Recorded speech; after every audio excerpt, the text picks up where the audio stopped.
Is still red. All set? Are we, oh, we are. Okay, so we're live. So I'll call this meeting to order. Welcome, everyone. If you could please rise and join me in the Pledge of Allegiance. Pledge allegiance to the flag of the United States of America and to the republic which stands one nation under God, indivisible, with liberty and justice for all. Thank you. Thank you for that. Tonight, we have two public hearings that have to be at the beginning of our meeting as they're posted. So I'm going to proceed with opening the first public hearing, which will be on Katy Lane. And pursuant to Mass General Law, Chapter 82, Section 21 and 22, the Select Board will hold a public hearing on March 17th, 2025 at 6:30 PM on the proposed road layout of Katy Lane per the petition of Kevin Cuniff as prepared by William Holt, PLS dated 2/28/2024. The public is welcome to attend and give comment. I need a motion and a second to open the public hearing as stated. Make a motion to open the public hearing. Second. Okay, all in favor of opening the hearing? Are you in favor? Yes. Okay, it's unanimous, thank you. So the public hearing is now open. Anyone from the public who wishes to speak regarding, I'm sorry, we can hear somebody on Zoom.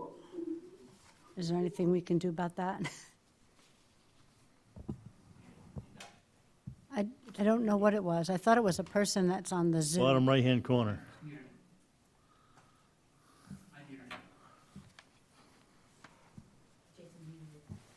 Okay, thank you.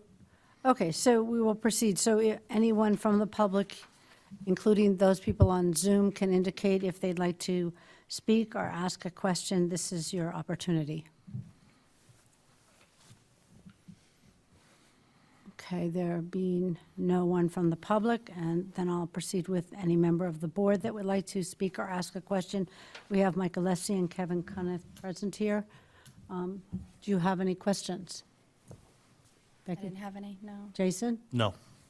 Ed? No. Mark? No questions. So that being said, we need to refer this to the planning board for approval. We need a vote for that. I'll make a motion that we refer the acceptance of the way of Katy Lane to the planning board for their submission, recommendation. I'll second that. Okay, any further discussion? There being none, I'll call for the vote. All in favor? Yep. Thank you, it's unanimous. Next, I'll need to, We potentially vote to continue the public hearing to the date that we had specified for the special meeting, which would be April 7th. 7th, Okay, I need a vote, please, to continue 6:30, Six or to- till 5 PM, I believe. 5 PM. 5 PM. If I could have a motion to continue this hearing on Katy Lane to April 7th at 5 PM. So motioned. A second. Second. Any discussion on that? All in favor? Yep. It's again unanimous. So I will, thank you for coming down. I'm going to continue, and we'll reopen the continued hearing on Billis Way. I'll read again the legal jargon that goes with that. Pursuant to Mass General Law, Chapter 82, Section 21 and 22, the Select Board is holding a public hearing on March 17th, 2025 at 6:30 PM on the proposed road layout of Billis Way to be taken by eminent domain per the petition of Al Couillard as prepared by Michael Sergi, PLS dated 2/28/2024. The public is welcome to attend and give comments. I'll need a motion to reopen the continued hearing. So motioned. Second. All in favor? Okay, so we've reopened a continued hearing. This was sent to the planning board for their recommendation and has now been returned to the select board. And Now it is time for us to vote to whether to accept the road as laid out. Correct. And that would put it on the warrant. Okay. So unless it goes on the warrant, the road cannot be accepted by town meeting. And if it cannot be accepted by town meeting, it is not going to be eligible for town services. I think we have a number of emails from citizens on that roadway. I don't know if everybody has had an opportunity to look through them. Is there anyone here present from Billis Way? We have 2 people present. Okay, thank you. I'm Laura Enos, I'm on Zoom. Oh, thank you. Hi, Laura. We have your letter right on top here. Thank you.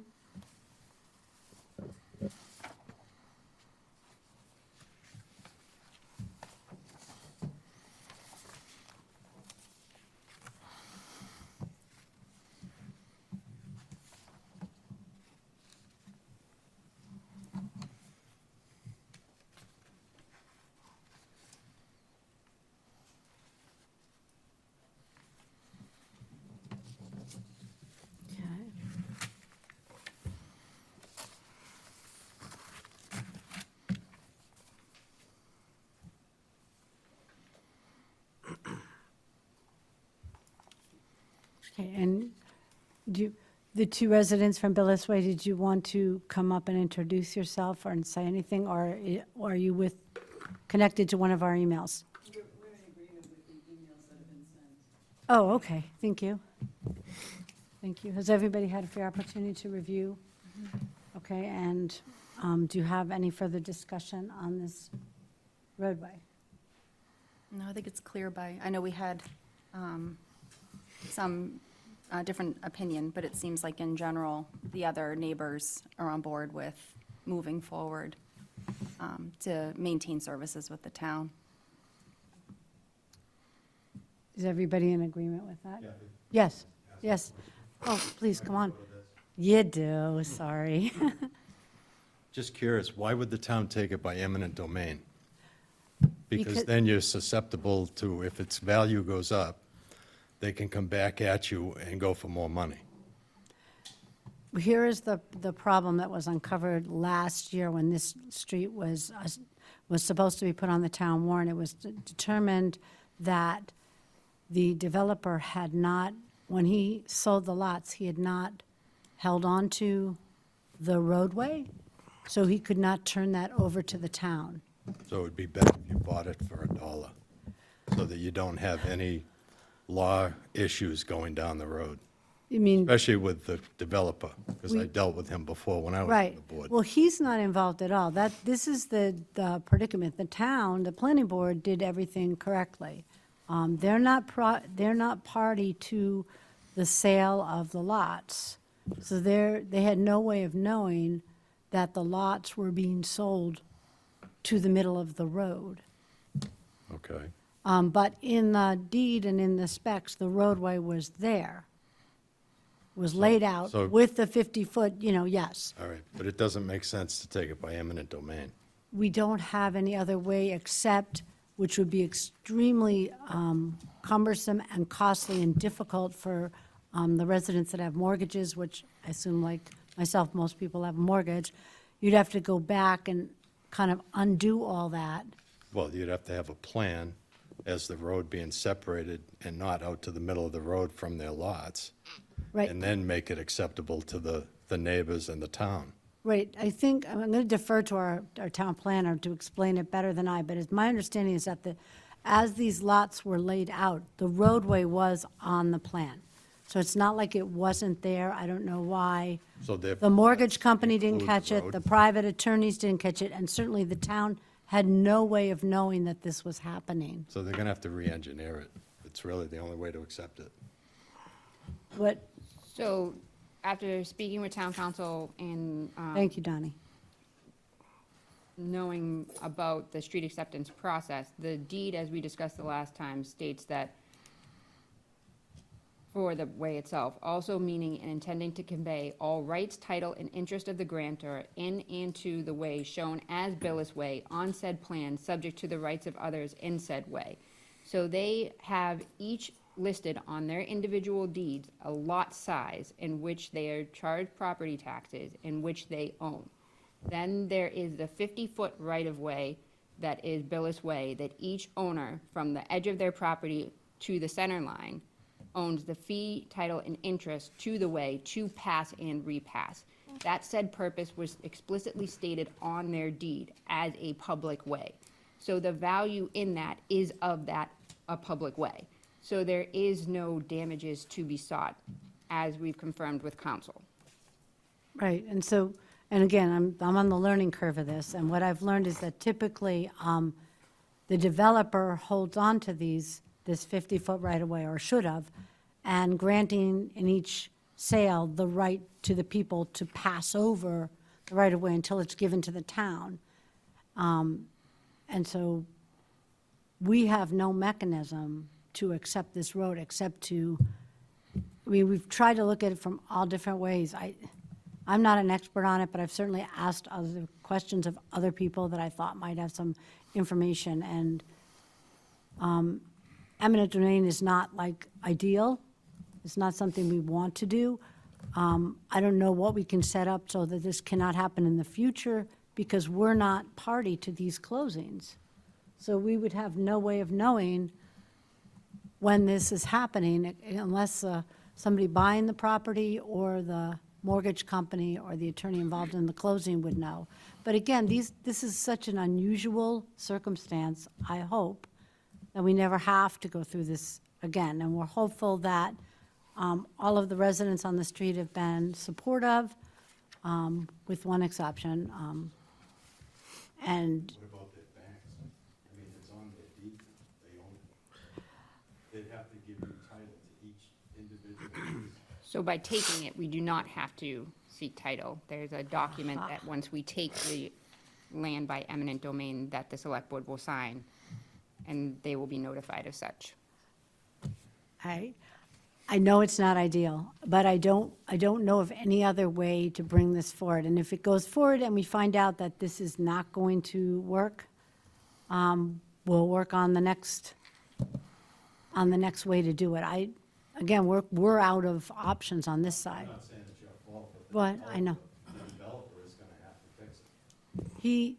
He doesn't really have any obligation at this point. Buy back every individual piece Wouldn't it be great? from these people, that's the only way to do it. Well, fortunately, everything from the property line that's designated in the deed to the center of that road doesn't have a value. It's a liability because you're responsible for maintenance for everything that's on it. So it really has no cost, and that's why our town council recommended doing it in a taken. Right, the point is that by the residents maintaining this right of whatever it is on their deed, if something were to happen and that road needed a repair. Yes, so this would remove that liability from the residents, which, They need to go back after him and have him fix it. again, with this, a year ago, a year out, we looked at this and realized the problem. And But that's how it should be done. I agree. Ideally, with someone that we thought would go ahead and do that, get it done for us, yes. But in this case, it seems like this is the only way to remove this liability from the residents and to allow the residents to have the services that they've, been paying for. But again, this is the town that did it. No, the town did not do this, right? So we are watching out for the town and for liability. We're being careful, very careful. But I appreciate that you came down to comment, because I hear you. Okay. Do you have any further comments from board members? Okay, so we'd be voting to, Yeah, I got some questions. oh, yes. Oh, go ahead, Hyde. In this note we got from the town planner, the developer has agreed to continue to plow the roadway and care for the drainage parcels at the end of the cul-de-sac. Well, if this is going to be a public way, the public way would be the responsibility of the town to plow it. But am I correct in reading this, that the developer is going to continue to plow the roadway? And care for the drainage parcels at the end. There should be something written into the agreement, not just this note from the town planner. So that was sent back in 2024 after the failed acceptance, and that was a way of corresponding with the residents that lived on Billis Way to let them know that it was done improperly. At the last meeting, it was consistently brought up that there was a lack of notification given to the homeowner who had complained and who had objected for the street acceptance. So by including in your packet, we were just trying to show that the select board was aware of the issue. The select board allowed services for trash to continue, understanding that we could not allow for plowing under Massachusetts general law, and also with the condition that those trash services would only be in effect until town meeting, which would be April 28, 2025, which is also in the letter. So at that point, it'll be up to the town to plow it and maintain the drainage parcels at the cul-de-sac. Correct, because we will also need to accept both of those parcels. Do we have something that says that the drainage parcels meet all of the requirements? They were reviewed by the planning board and put forward as a warrant article in your warrant for review this evening. So the planning board did sign off on the drainage easements as they had been constructed and released the bond, which was reviewed by the engineer at that point in time to make sure that they were compliant with the plans. So this could end up costing the town money to maintain these drainage parcels at the end of the cul-de-sac at some point. If we accept the road, the drainage is tied to the roadway, so yes, we would be responsible for maintaining those drainage structures. Well, I'd like to see something in writing that at this point, that they meet all the requirements. I From think the planning board, from the town planner. we're not voting on the drainage. What we're voting is to allow this to go onto the town warrant to, as the road was laid out. And I will add too that the parcels that are being donated are also part of a plan, I thought, for the water and sewer department wanted the access through these Correct. parcels to the well. So that was all tied up in the whole construction of this roadway and the drainage, and that was discussed at meetings. I know that I went to a few of the meetings on this, on the Billis Way, and all of this was discussed and has been decided, but it would go, we're not making the decision on the drainage. That would be for the planning board to review again the plan and review again what the engineer said and say, yes, everything is the way it should be. It's not for us to do that. I mean, from what I saw and heard from when it was under review, the drainage and the road was being done according to what the engineer said should be done.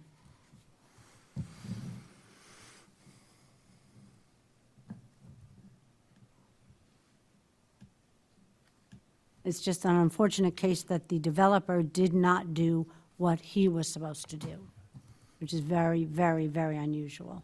I think this is the only time I've ever heard of this, in our town at least.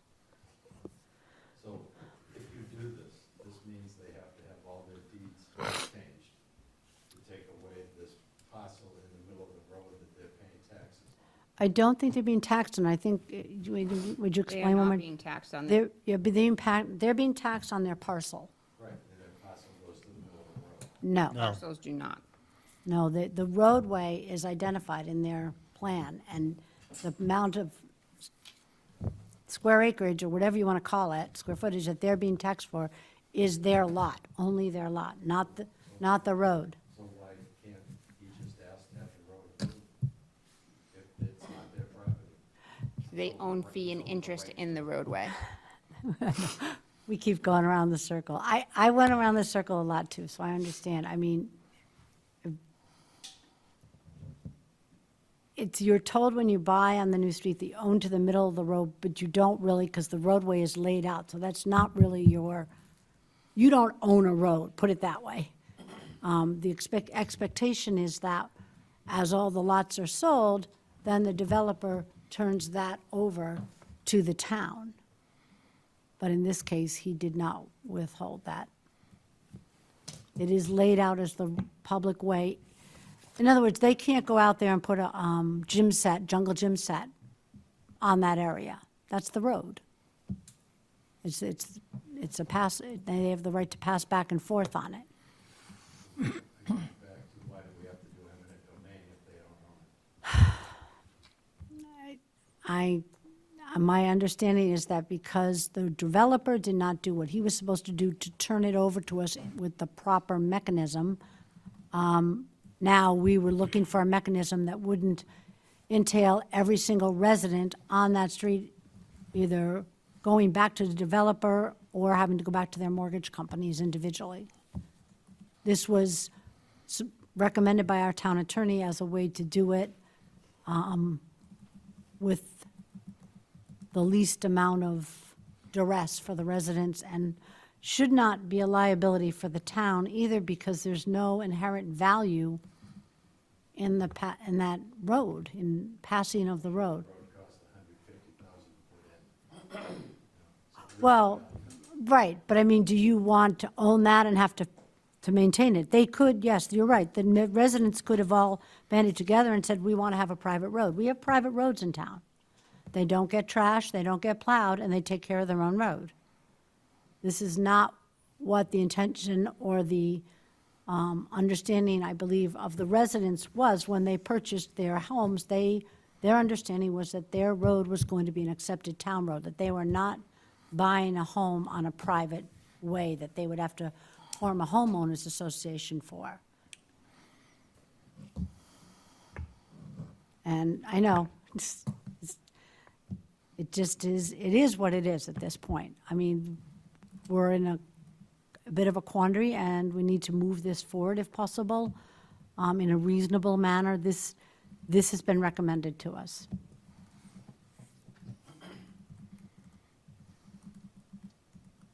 Not our choice. This is just the recommended pathway. So if the board doesn't need to discuss it further, we do need to make a decision about whether we are going to recommend for this to be, do we have to have special language to be laid out or whatever? It's to approve the laying out of the way. To approve the laying out of the way so that it can go on the warrant. So That's- motioned. Okay. Anybody else want to second that? I'll second it. Let's Okay. get this over with. Okay. Any more discussion? Yeah, I think we need more information. It says here in a letter from the planning board, they heard from town staff and engineers. Is this an engineer that was hired by the town, or is this an engineer hired by the developer? How, are we going back in time to last year? Or, this No, is, this is for the letter that was submitted by the chair, DJ McNulty, and it is the town engineers that were hired. So the engineering corp reviewed the as-built plan as well as the drainage and the roadway. who was the engineering firm? Our engineering was the engineering corp, TEC, and the engineer for the applicant switched a couple of times. It was Millennium, and then it was Moore and Cameron Group that submitted the final as-built. Who was the town? The town engineer was TEC, the engineering corp. And who's this Michael Sergi? He used to work for Millennium. I believe he now works for Moore and Cameron. He's the engineer who stamped the plans. And is there anything that says that they've accepted the drainage parcels at the end of the road, that it meets all the requirements? Is there anything written by the engineer that says that? We do have a field report that I can pull for you.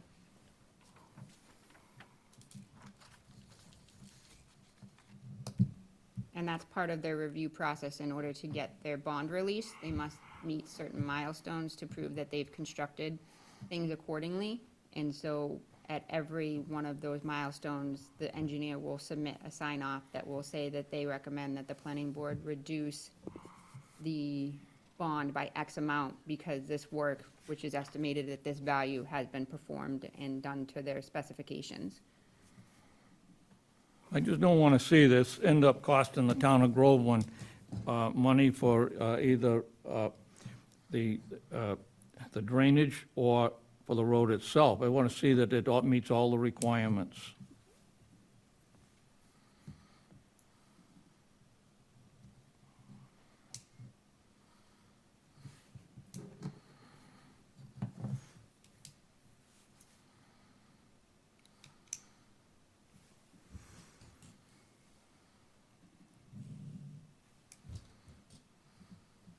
It's gonna take me a second to find the documents, but I have them. Okay. So going forward, Ed, it would be good, like in advance of the meeting, if you want to see the previous year's planning board decision on that roadway, we could have had it ready. It is recorded at the Registry of Deeds. Yes.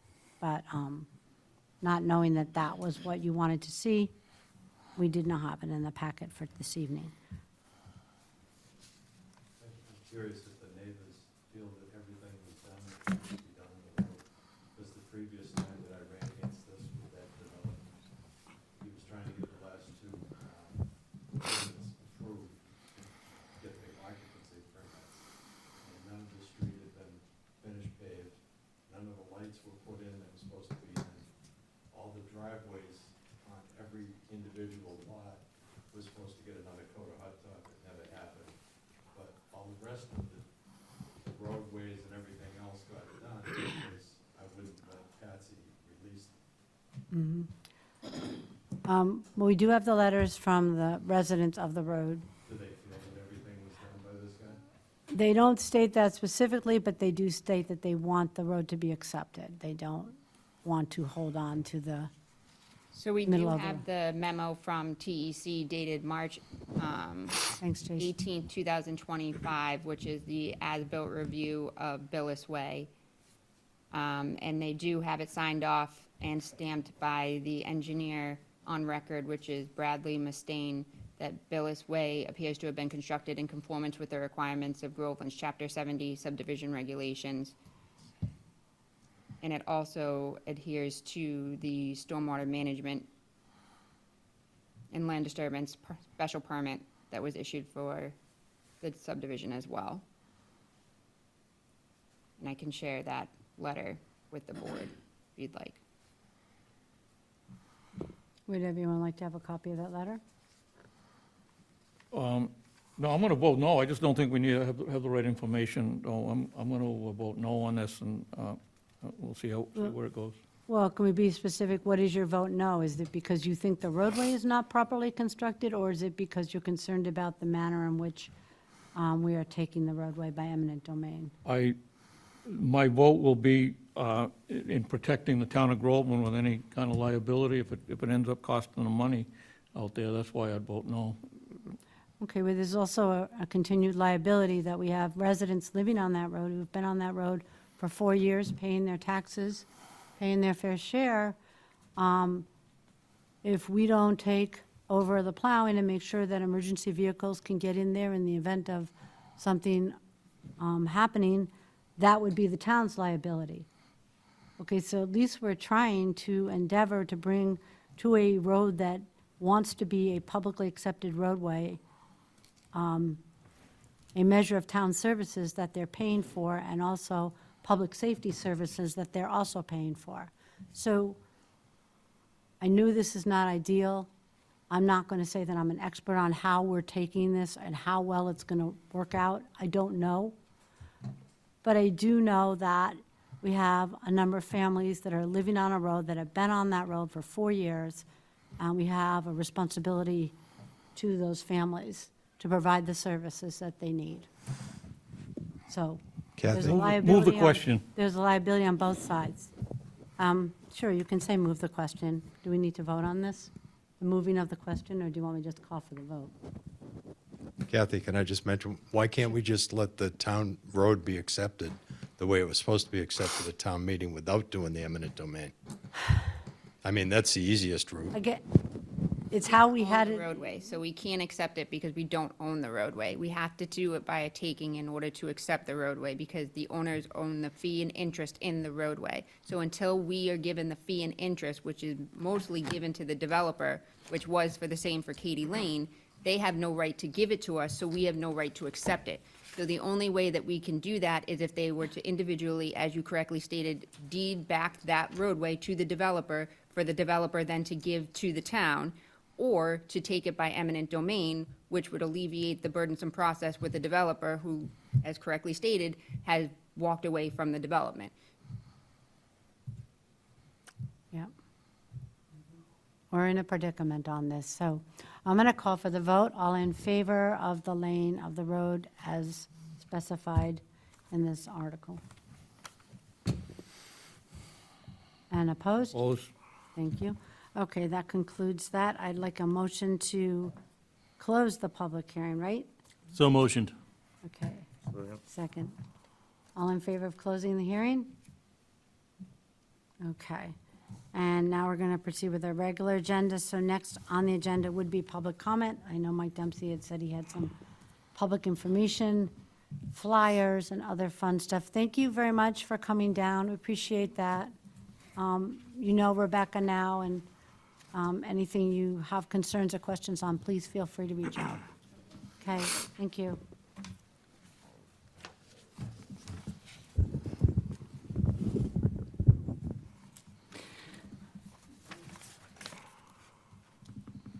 Mike Dempsey, 33 Uptack Road. Couple of announcements. The latest edition of Groveland Community News is What's Up Groveland show will be broadcast on Channel 22 of Comcast tomorrow night, April 1st at 7 p.m. It will also be available at Groveland TV or gcnnews.net on Wednesday morning.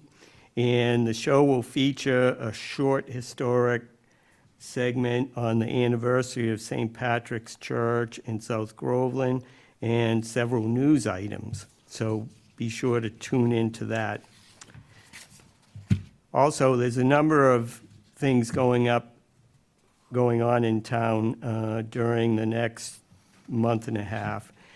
Earth Day is this month, and the Groveland Conservation Commission is sponsoring an Earth Day cleanup on April 19th, which is a Saturday at 9 a.m., down by the boat ramp in the Pines, and everyone's welcome to attend and help clean up that area.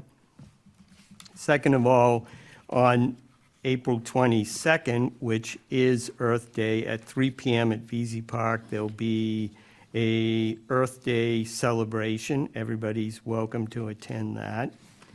And then finally, VZ Park is having a speaker series on May 5th, May 13th, and May 29th. And you can get more information about that on the vzpark.org website. Thank you. Wonderful, thank you very much. A lot of events in 1 month. Busy time. Okay, so we're moving on to the, right. So we don't have any department comment, is that right? No public, no department comment for tonight? Correct.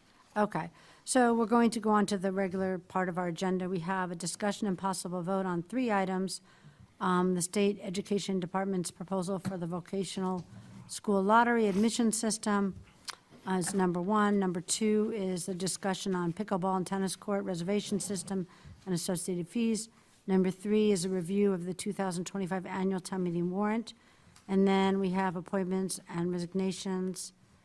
We have 3 appointments that we have to deal with and 1 resignation. And I don't see any mention of any minutes, no minutes to review? Okay. So for the first item, because it's Whittier Vocational High School and I'm employed at Whittier Vocational High School, I have to recuse myself. I do have my own private opinion about this lottery thing, and I know I'll be writing my letter, so encourage the board to have a full discussion, and Jason will take over as chair. Go, Jason.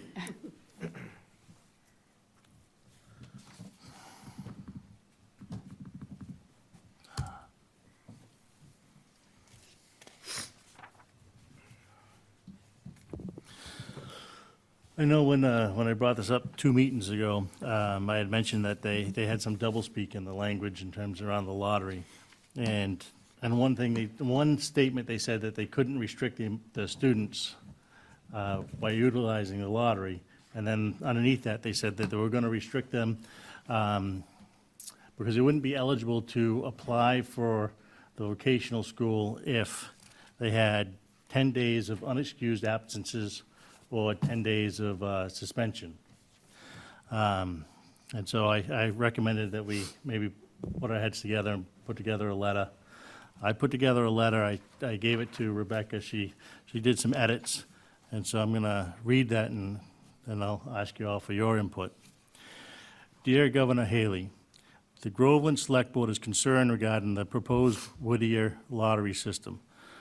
First and foremost, we commend your commitment to adding 3,000 seats to vocational high schools over the next 3 years, which is an important means to create a strong, growing economy. We understand that this initiative aims to create a fair, all-inclusive entry system when maximum capacity of the vocational school is reached. However, with the proposed student exclusions, we believe the lottery system may prevent some of the students who would benefit the most from attending a vocational school. We feel it is crucial not to forget the original purpose of a vocational school. We understand the amount of work that has gone into rebranding vocational schools and are not seeking to undermine that hard work. However, the reality is the students that benefit from the most from the hands-on education are often the same students who would be excluded by the proposed lottery systems. Students who struggle to focus on a traditional book-based learning, leading to excessive absences and behavioral challenges. Furthermore, the way the vocational still executes their educational curriculum, such as not assigning traditional homework, serves as a clear reminder of who would benefit the most from attending vocational schools. Excluding these students would only leave them to struggle in a conventional high school, ultimately hindering the state's ability to effectively build a strong, growing economy. We urge you to consider these points, reevaluate the proposed lottery system to ensure that it does not exclude students who thrive in a vocational high school, and we recommend using the school counselors and individual education plan system to prioritize a student's need and maximize the potential workforce while minimizing the number of students leaving high school reliant on social aid. Thank you for your attention to this matter. We look forward to your response and learning how the state plans to address these concerns.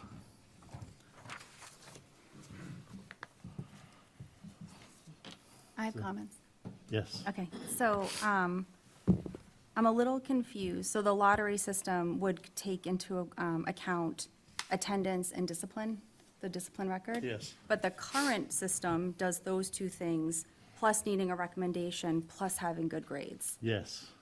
So are you proposing that the lottery system not include the discipline records? in Yes, the- Okay. and the current system that they use for admittance shouldn't include any of those. Okay, And it should prioritize the students that need first. correct, okay, okay. I'm on the same page with you with that. I had, my son went to Whittier, and he almost didn't get to go in because he had a C in English.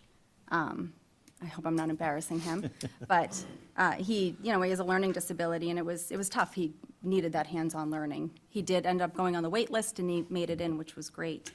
I do get concerned with that tight criteria for acceptance. To your point, these are the kids that would benefit the most from graduating with a certificate. Yes. So I agree with that. So I just want to make sure we were clear that you were, So you have any recommendation in terms of language to make it more clear?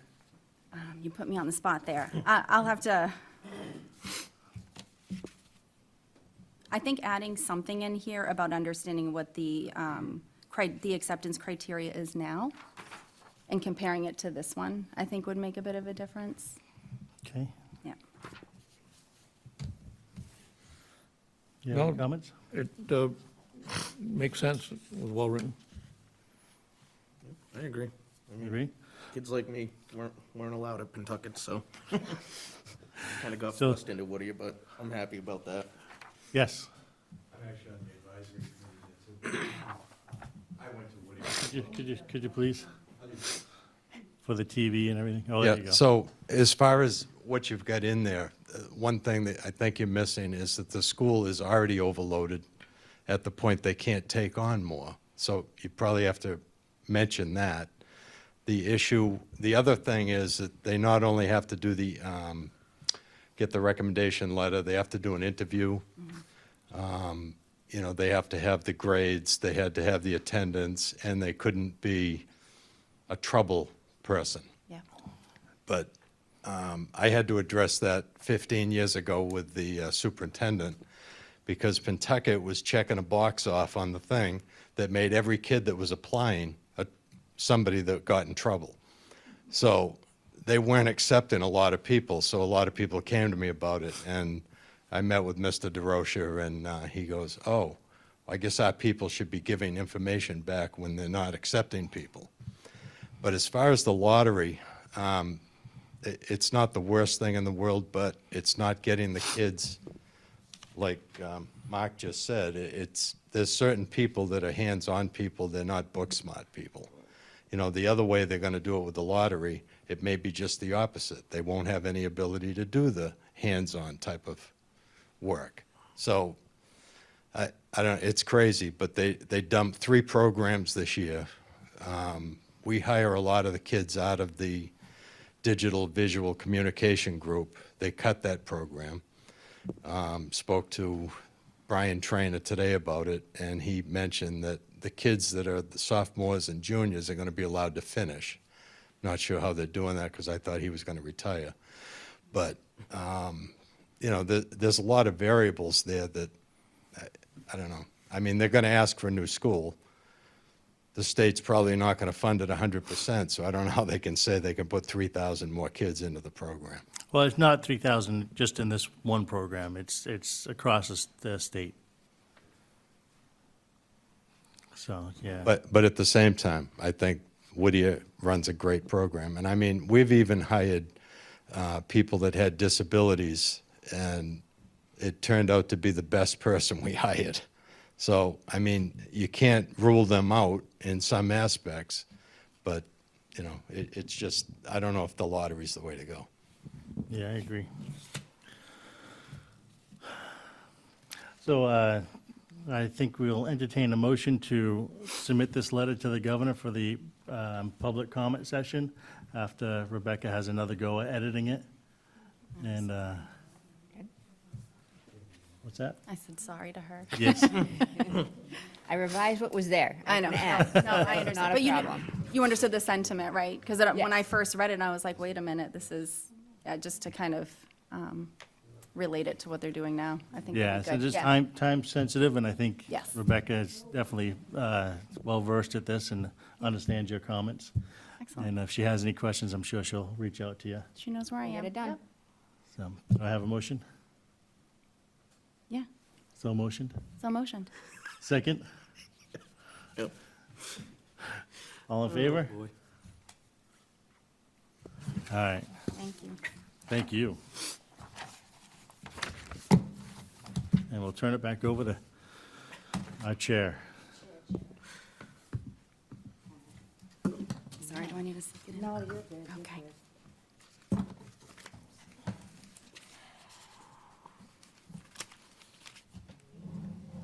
So next, we have a discussion, my favorite topics, tennis. Tennis and pickleball. So we have a proposal for a reservation system and fees?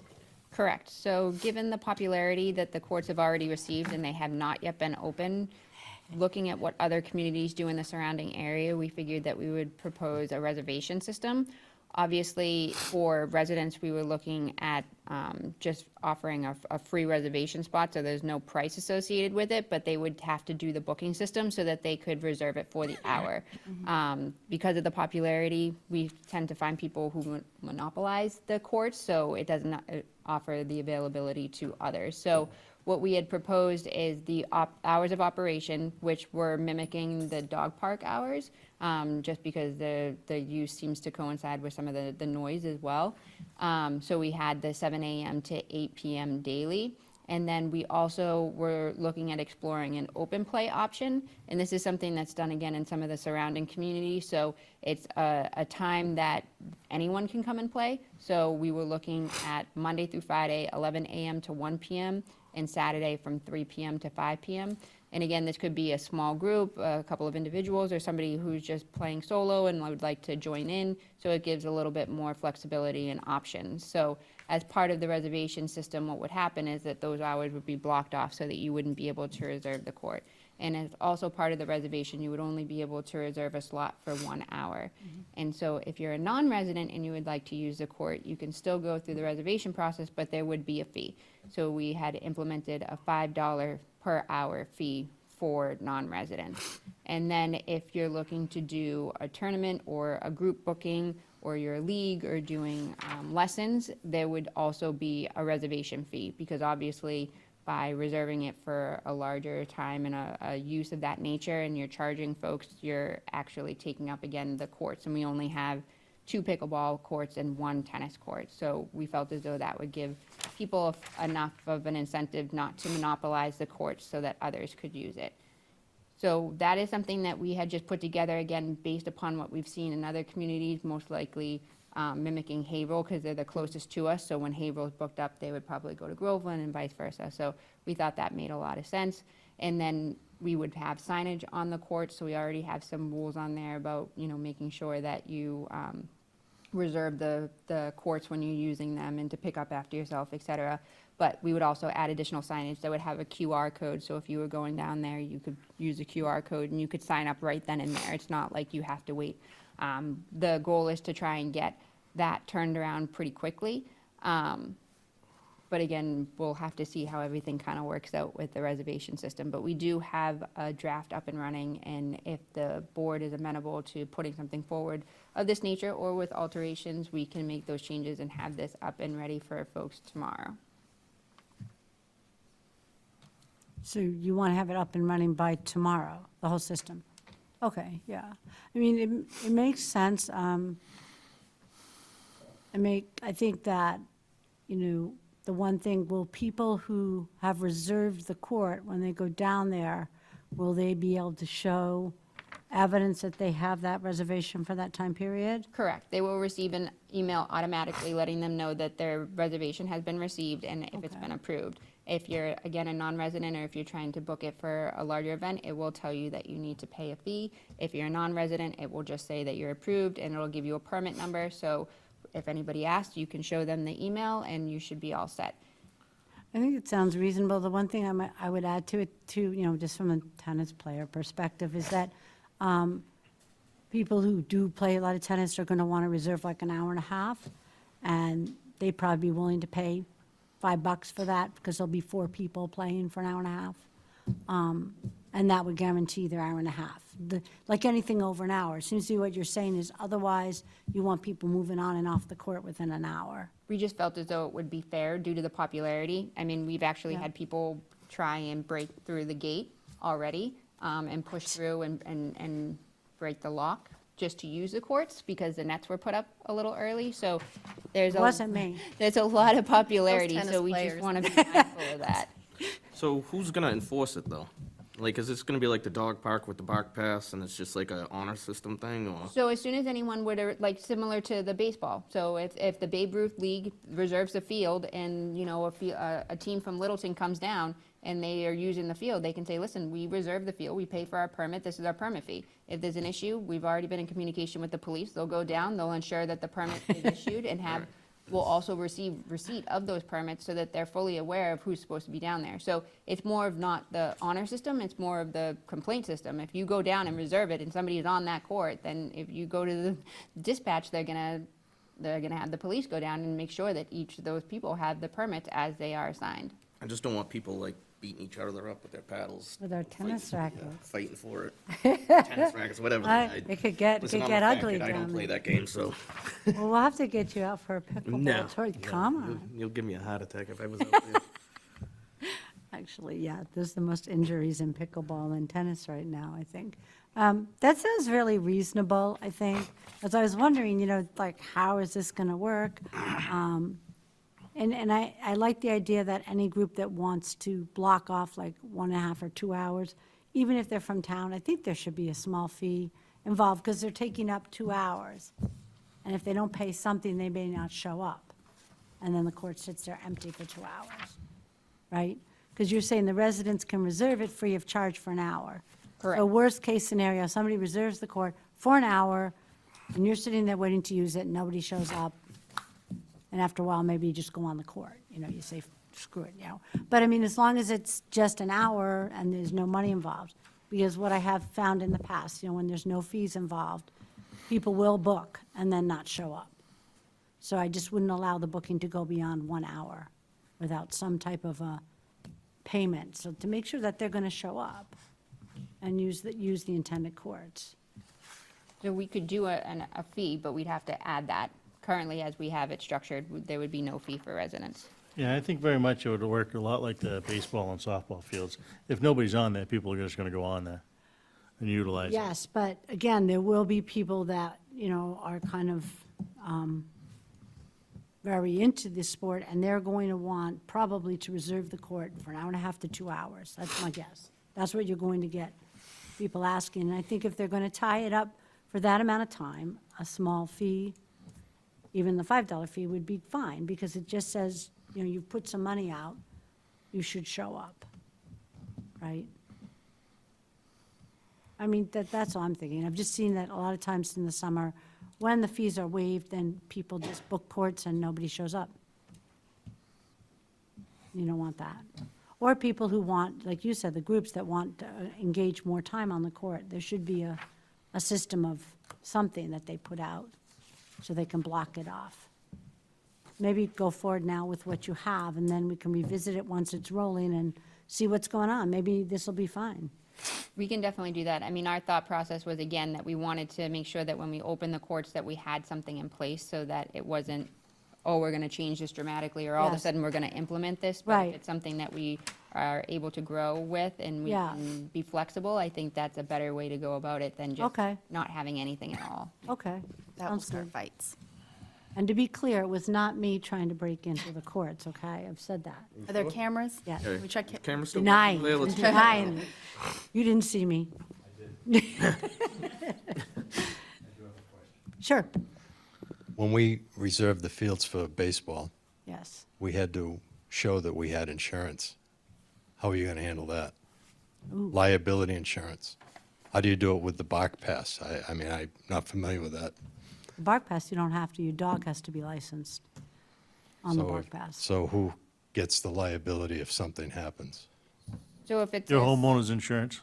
So if it's a single game that you're playing, like you and Jason are playing tennis, then we wouldn't require the certificate of insurance, no different than if you go and shoot basketball down at the Pines. But Yeah. if you, as a collective group, you three are in a league and you're gonna be having, tennis tournaments like Yeah. every week, every Friday, you have a team name, you would be considered a group and you would be required, which is why the tournament and group bookings are required a fee, and they would also have to have a certificate of insurance. Okay. So it's like basketball, except if it's a league. Yep. Ed? The town residents should have preference in reserving the court. And I think if a non-resident wants to book it and a town resident at the same time, the town resident should have preference. I thought it wasn't open to non-residents except at 11 a.m. Am I wrong? It's open to first come, first serve. It's just that the residents don't pay and the non-residents have to pay. And if you wanted to deter that, you could actually have non-residents pay more than $5 per hour. But it would be a little bit hard from an implementation standpoint to not allow any non-residents and then to say, okay, we have a certain amount of slots, and then say you have free time and you want to reserve it, and it's like, oh, I'm going to reserve it, but we've already put somebody on hold that's a non-resident. Yeah, I don't know. How would you coordinate that? Where are there any other public pickleball courts in this area? Haverhill. Haverhill, where West at? Newbury is also building them. Pentucket Regional School District has a couple of courts there as well. On their tennis courts, yeah. Correct. But where in Haverhill are they? They're right at the stadium. At the stadium, okay. And they have 8 courts there. Oh, so they have a lot. Yes. They do. Okay. So perhaps the open play, 11 to 1, and on Monday through Friday and Saturday, 3 to 5, should be residents only. We could do that if the board chose. I don't know how you'd police We that. wouldn't really be able to, yeah, unless we were to go down and ask for a license, but Curious. Was CPA money used to build these things? Yes. Then it's open to everyone in Then the it's open state. to the public, yeah. Good point. I have a question. Would you, I was looking at the Haverhill site, so they have, like, you have to log in, create a login. Would you set it up like that? Because it lets people go in and cancel. And I don't know if they really would or not, but to your point, if they're not going to make it. So we don't have the same login system, but what we would have is that we were actually testing it out today, and it's pretty neat. So it creates like an automatic generated email once you submit it, and it tells you what your ticket number is. Okay. And then once we receive that, we can then respond to that, and we can put in a message like, oh, you know, your permit has been approved, et cetera, et cetera. If Yep. there's any cancellations, please provide us notification as soon as possible. If they respond to that email, Okay. then we're able to just Release it. remove that reservation, and then we actually have that audit trail. So if somebody were to say, oh, what do you mean you took it away? It's like, no, actually, if you go back into it, click it, you'll see every line of communication Yeah. on the system itself. Okay. And then were you thinking they'd have a maximum of 21 days in advance, up to 1 hour in advance? Would you keep that sort of, that seems to make sense? So no one's going to book the whole summer? Exactly. Okay. That was the thought process. But again, we're up to being flexible and seeing how Yeah. it all works out. It's a brand-new system that we're using for the bookings that we're hoping to use for other areas, so it's our first time using the system. And with not knowing the popularity and it being a newer court and the surfaces being a little bit more desirable here than in other locations, I'm just not sure exactly Yeah. what will happen. I've heard good feedback with how the Haverhill system's set up, so I think that's kind of a good one to, why reinvent the wheel, right, when they've done it for you? And we've So- had great conversations with the recreation department over there, and Right. have been kind of guiding us through this whole new Yeah. process. And there's cameras, right, on the courts? Yes, we have cameras that look at the pines, correct. And the courts will be locked at night once the, We can arrange to have them well, locked. there's no light, they're not lit, are they? They're not lit anyway, the courts. So we have lights on the side of the bathroom, and we have lights in Well, the yeah, dog yeah, park, I and we mean- have lights that go through, but they're not like They're not stadium lit, lights. yeah. So people will stop. They won't be able to play after 8 o'clock at night. It'd be too dark. Mark. So you. Told you, I ain't gonna be down there. Sure, sure. Okay, so do we need to approve this program to go forward? Because I think we need to have something in place. What do you think? Are you going to just open the courts up then? So we've been telling everyone April 1st, since that seems to be what the opening date is for Haverhill and some of the other surrounding areas. So Okay. we're fine with extending that if that's what the board wants to, but I do know that a lot of people are very anxious. So again, it's not my decision to make, it's the board's decision, but our thought process and our goal was to get it open by April 1st. So midnight. Okay. So we need a vote Maybe on even this. Everyone, first at all the 9 pickleballers. We can make some of those They'll be updates. lined up into the parking lot, right? Okay, so can we get a motion to approve this program to start, to open up and see how it goes? Sure. I'll make a motion to move forward with the pickleball and tennis court reservation system And associated fees. and with the associated fees. I'll second that.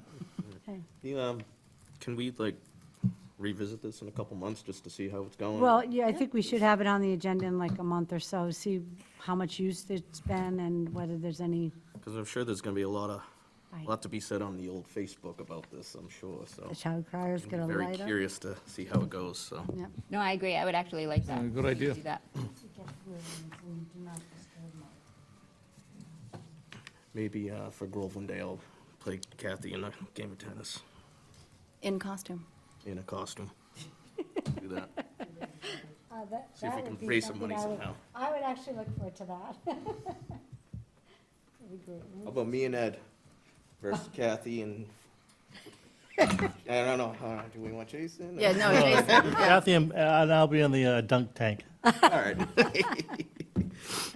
And I think it's going to be fun. I think people are going to enjoy having that, I mean, now you can go over to Pentucket, but you can't always see if the courts are open, and you can't go there during the school day, right? So we don't have a lot of options during the day. I think it'll be great. I'm just turning up my volume, sorry. Even though I have it on Do Not Disturb, my son Andrew manages to bypass all the barriers. I don't know how he does it. He's a techie. Okay, so, did we call for the vote on that yet? No. All in favor of this as presented tonight? Stop laughing. It's unanimous, thank you for that. So now we have the review of the 2025 annual town meeting warrant. And we have two familiar faces here from before. What article number is the zoning one? We can maybe just go to that first. So for the MBTA. Yes. Is Article, Is it in the beginning? 26. 26. 26. Okay, would it be all right for us to go forward to 26? As we have two people here who can also answer questions or anything else that we want. This is the, for those that aren't aware, the MBTA, the law that was passed. We are not a community that has a train station, so we're not faced with the same requirements as Ipswich or Raleigh or Haverhill. However, we still do have some requirements, and I think that there have been several meetings. I'm trying to think of how many meetings it's been. It's been a lot. I'm sure you're going to fill me in on it. I know I've been to one or two of them, and I know you had them to the board when I wasn't here one time as well, right? So Article 26, right? I'm going to get to that. What page is that? 48. 48? Okay. I'm afraid to ask how many pages the warrant is now. 48.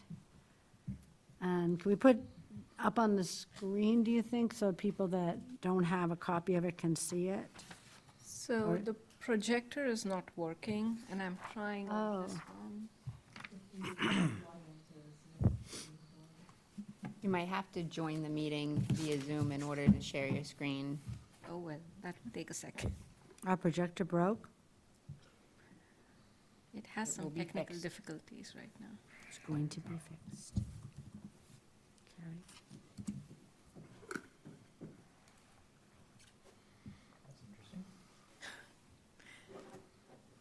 Do I have to log in? 46. I'm on page 46. It doesn't look like 48. Okay, good.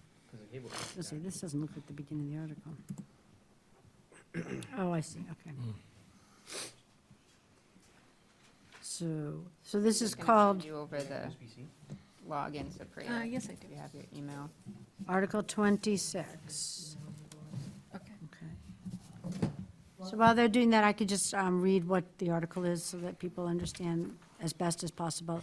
It's to see if the town will vote to amend the Groveland zoning bylaws to create the multifamily overlay district, which is the initials MFOD, by adding the following text as a new section 50-6.4 to be numbered accordingly, modify the following relevant sections of the bylaw to incorporate the new district, section 50-3.1B and 50-3.3G, and amend the zoning map to include the new multifamily overlay district. And I think that's what we're waiting for a picture of. Okay, go ahead, you can, We are up. thank you for coming down and seeing us again. Of course. Good evening. My name is Supriya Kelkar, and I'm joined by Emily Innes. We are just going to walk through an overview of what the zoning text includes and what it means. So, as you mentioned, it's the multifamily overlay district zoning text and area, and then we can open up for question and answers. So, as you mentioned, there have been multiple meetings. We kicked off this process with an analysis in July. We had the first public workshop in November, the second one in Jan. We had 2 planning board hearings in the month of March, and this is the select board meeting today. So this text introduces the multifamily overlay district. It will be an entirely new district. These are the boundaries for it. I just want to preface this by we started off with 4 sites, and in the second public workshop, a participant actually introduced the site, and that is what was selected by, or recommended by the planning board to go forward. So the MFOD comes with the following sections: the purpose, establishment, and applicability, and I'll go through this one by one. Definitions, permitted uses, dimensional standards, development standards, affordability requirement, and site plan review. This text is as was recommended in the last planning board meeting. So the purpose of the MFOD is straightforward. It is to allow multifamily housing as of right in accordance with the Section 3A. This text, if accepted, makes the town of Groveland compliant with the Section 3A requirements. Because it's an adjacent community, it had 2 criteria to meet. It needed a calculated density of 130 units and a minimum dwelling unit per acre of 15 units. So this district is an overlay district. So the Salem Street district that is being chosen is an R2 district. That district still stands only if someone is using trying to build the uses in the multifamily overlay district, which I'll go through in the later section. That is the only time when this district actually, the regulations of this district kicks in. Otherwise, that area stands as is. So we have a few new definitions: affordable unit, affordable housing, and what type of multifamily can be introduced in this district. There's duplex, townhomes, triplexes, I can go slower. 4 to 7 unit building, which is a medium density, and then single family conversions to 3 to 4 units, and then cottage housing. The lot size requirement currently in that district is 30,000. It has been dropped down to 10,000, and I'll bring up the sheet that the planning board had to refer to why it became 10,000. 10,000 also makes almost 94% of the parcels conforming. So this is a lot size that was already on ground. Rest of the dimensional standards are from R2 and R3 district. Nothing new have been introduced except the density, dwelling units per acre density. This text has impacts on a few sections of existing zoning. Some will be exempt from some of the requirements of the existing zoning, so they have been listed out in this section. MFOD also introduces design guidelines and development standards. So not only are the types of multifamily specific, but also we are working on design guidelines that will come forward later, and development standards that will control how these buildings look and how they fit into that district and the existing buildings that exist there. There's a section added, the affordability requirement. So this requirement is only applicable if someone is, for any development that are 10 or more dwelling units. Anything below that, this does not apply. And then site plan review. So the site plan review is required for any project that proposes 4 or more dwelling units, and this will go to the planning board for approval. I'm going to stop here because that's all the sections and text for the district. I can open up the district map. So we have a reference of where this is located. And I'll just add to that what we heard throughout the planning process, prior to that in my previous meeting. I thought I saw one looking around. Thank you. So again, for the record, Emily Ennis of Ennis Associates. I will just add that based on our public meetings, our previous experience working in Groveland, we understood that the height, the massing, how the building looked was of critical importance to Groveland residents. So this use of building types, the ability to add development controls, and the ability to add design guidelines, we hope will, address those concerns and help people understand that we're trying to, within the limits of the zoning, set up the ability for buildings to fit within the existing context. So that's been very important to our discussions. And that's why you might not have seen building types in zoning before, but that's the purpose for doing that. And as Supriya said, we're happy to answer any questions you may have.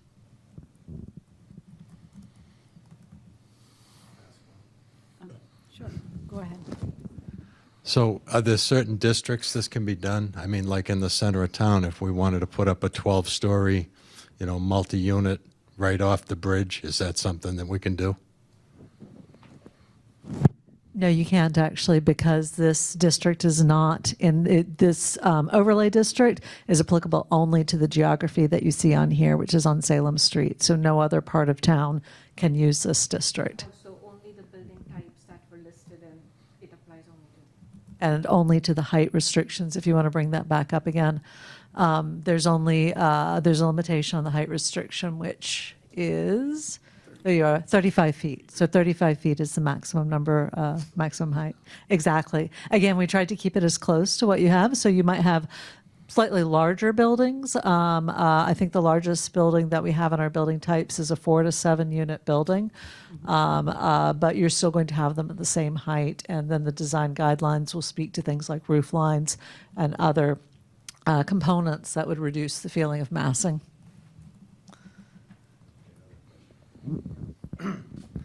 Is there funding that you people are putting out to put these types of buildings up? I am so glad you asked that. So one of the things that has been, I think, confusing to people throughout the state is there are some people who assume that there's a production requirement of some sort. The law, Section 3A of Massachusetts General Laws 40A, requires that this be applied to a neighborhood of a particular size. And the way the state defined that, because in the law that's a little general, in the regulations, part of that was the geographical area, which doesn't apply to Groveland because it's an adjacent small town. But part of that was also something called unit capacity, where they basically have a model that calculates the number of units that this zoning would produce. I think a lot of people throughout the state have assumed that unit capacity is a production target that somehow the town is either responsible for doing or responsible for meeting. And I just want to say that's not true. It's solely to understand whether or not the neighborhood or the size of the district meets the requirements. So the answer to your question is no, there's no funding because there's no requirement that either the town produce these units or that the town be required to show that they meet these units. It's merely a demonstration of the capacity of the zoning to fit that. So there's no funding because there's no specific project that comes out of this. As with any zoning, it's an opportunity for a property owner to say, maybe I want to stick with the R2, maybe I want to use the new overlay. If I use the new overlay, these rules apply, but nobody is required to do that. What area on Salem Street? I can pull that up. I don't know. Actually, Supriya, if you can step to the other side, yes. It's all right. I did that You don't today have in to be another screened meeting. tonight, Yes. Can you see that, sir? That's Center in Salem. Yeah. So it's after, it looks like it's between Center and Haverhill, right? The Yeah, brown- that Yeah. line. Yeah. This area, That dark line on the left-hand side, that's the Haverhill boundary. that's already all occupied. Yep. Yeah, and that's another good point, is that zoning as the construct, as the bylaws, doesn't care what's on the ground now. It's about what the future possibility are. So just because, if you change the zoning, or in this case, we're putting an overlay on top of the zoning so that the R2 remains, this overlay goes on top, the people who own those properties now may decide never to use the overlay. It doesn't obligate them to. I think that's the key piece. There's also no sewerage there. Yes, and that's another great point, which is the zoning is not the only thing that controls land use development. So Board of Health, which would deal with septic, Conservation Commission, there are some wetlands in the area, those still apply. The state building code still applies. Zoning just gives one set of permissions or limitations. There are others. So do we have comments or questions from the board? This will be going on to our town meeting warrant. It would require our recommendation. So again, this has kind of been a long year listening about this, learning about it. Other towns that are more directly impacted by this have gone to court to try to protect their town from forced growth.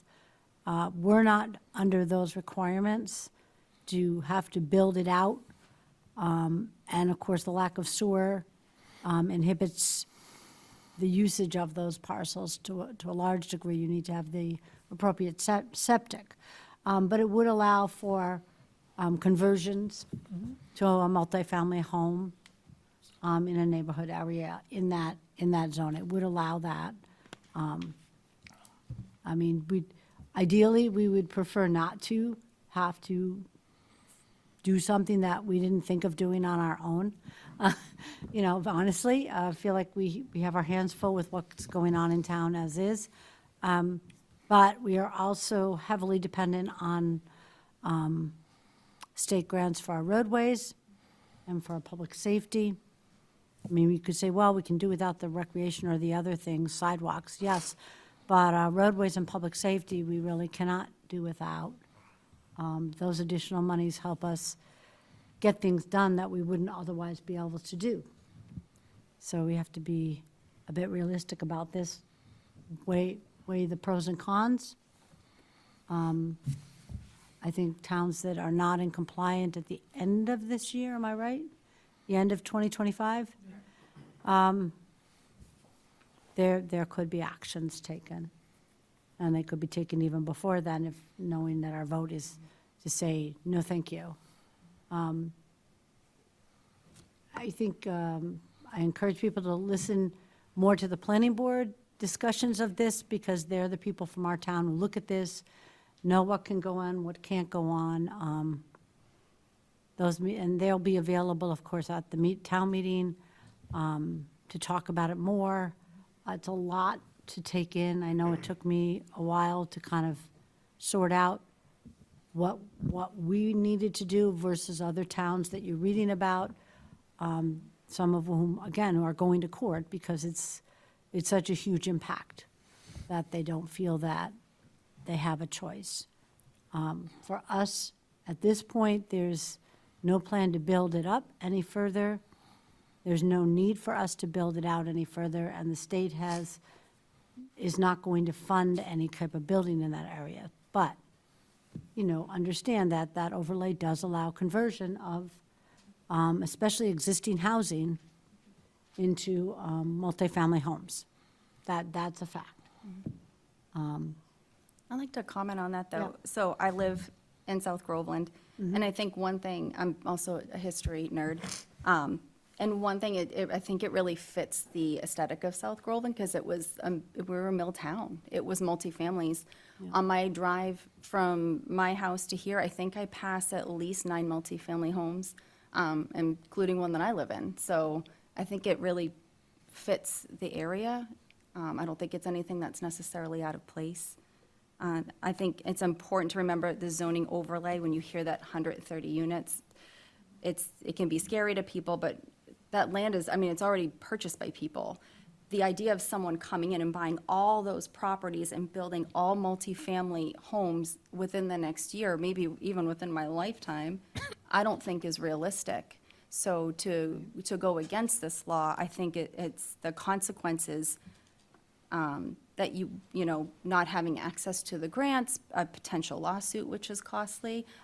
For me, I don't feel like it's worth the battle for something that really isn't, we're not going to feel an impact. It's not going to be this huge wave, right? If anything, it would be a slow progression.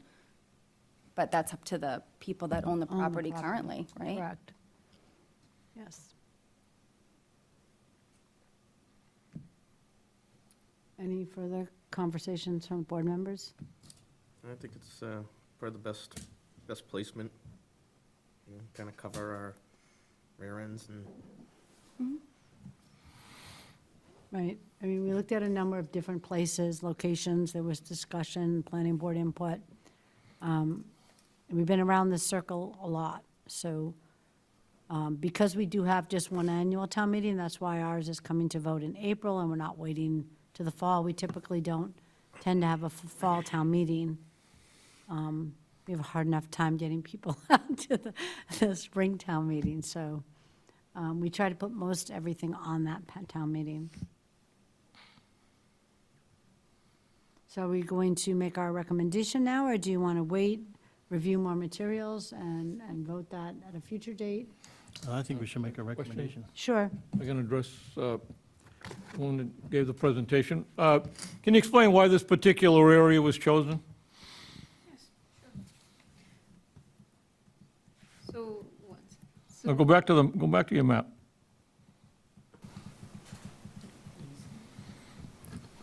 So we had introduced 4 sites. This area in general next to Haber Hill was recommended by a planning board member to look into if it actually complies with the 3A model. We run analysis. The 3A, Section 3A has a model that tells you what area would comply with it. So we had come up with 5 options in front of the planning board. And then we provided a spreadsheet of all the data of what the sensitive land is, what the ecological impact would be, what the non-conformities to conformities is, and how many parcels would get impacted. So this area was actually finally selected or recommended by the planning board in the March meet. Okay.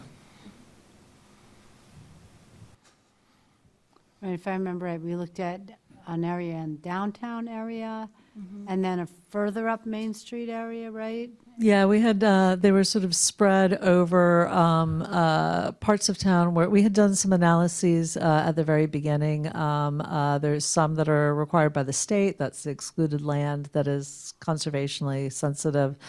Then we looked at the existing housing units in the area and tried to get a sense of where there was some density already, so additional buildings would fit in. Yeah. And so, yeah, did you have the whole map with you today, or was it just, yeah, I know we had the spreadsheet, so, but yeah, there were clusters. One was right off, so not on Elm Square, because of course that is where the businesses are and where the town has wanted to see those stay. So it's like one parcel off Elm Square. There was an area around there.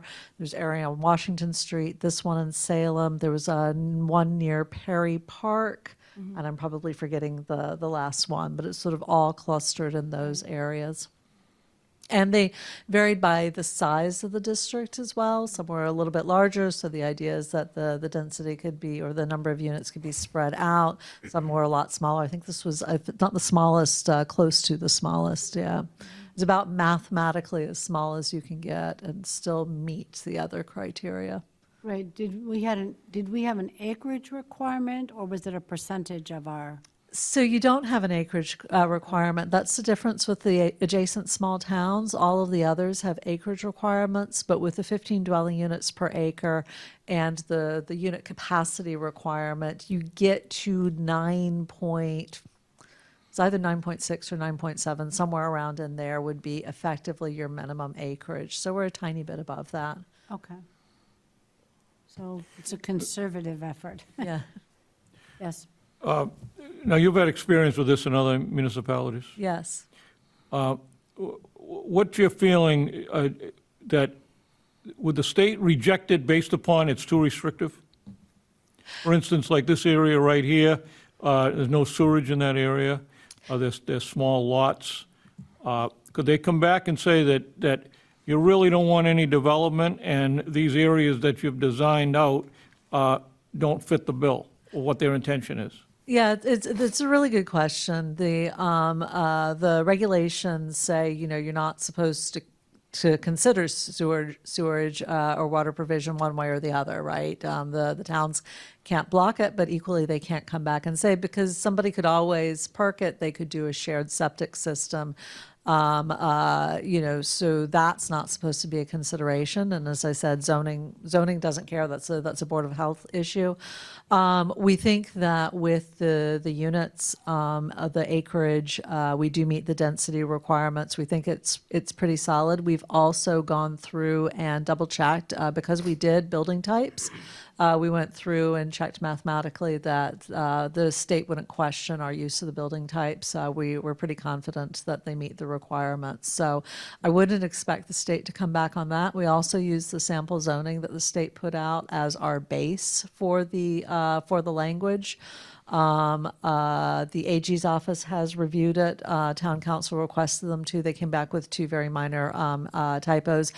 The AG's office, the Attorney General's office, I do want to stress, they don't say whether or not it is compliant with 3A. That's the Executive Office of Housing and Livable Communities role. But they do say whether or not it is compliant and, or, you know, whether or not they see any problems with it as a general zoning bylaw. So it's helpful to have their review.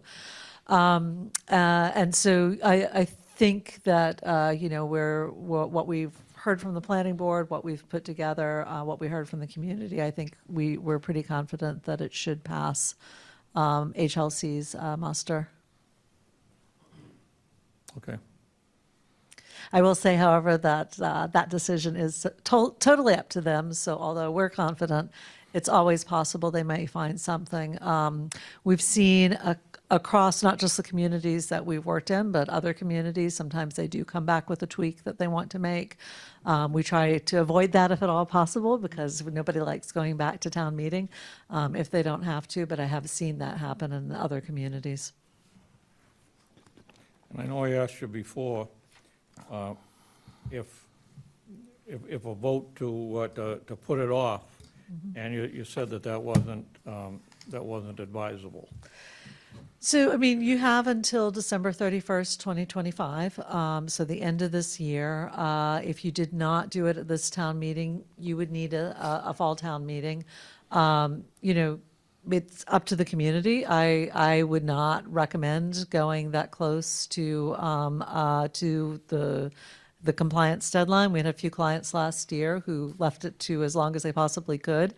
And they're in interim compliance now because they did file before the deadline, but it's going to be a while before they're fully certified. So it's a good thing to be in interim compliance. I will say, I think the Milton case was pretty famous. The SJC mostly ruled against them. The one thing that they called out was that the regulations process hadn't been done correctly. HLC has since corrected that error. A couple of other towns that were holdouts. The town of Holden actually had originally not planned to adopt it. My understanding is that they're looking at adopting the language now. The town of Middleborough was looking to sue the state. I believe I saw just last week that they and the state have come to an agreement on how to do the zoning there. So it seems that, you know, there are still towns out there who don't want to comply, but it's been pointed out that it's a financial risk to them.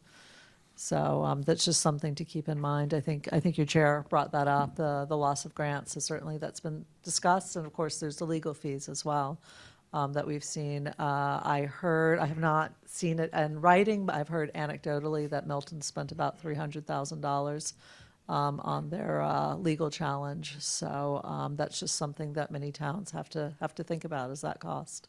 And what's your feelings about where our state auditor ruled that it was an unfunded mandate? Didn't rule as far as whether it was illegal or not, but ruled that it was an unfunded mandate, and it is. It is an unfunded mandate, obviously. Yeah, so I'll step away from that because now you're getting into different legal decisions, and I am planner, not lawyer. So, you know, I'll let the state figure out how they're going to do that on their own. My job as your planning consultant, actually, since you've hired us, is to make sure that we, to the best of our ability, give you something that is compliant with the law, that is also taking into account good planning for your community.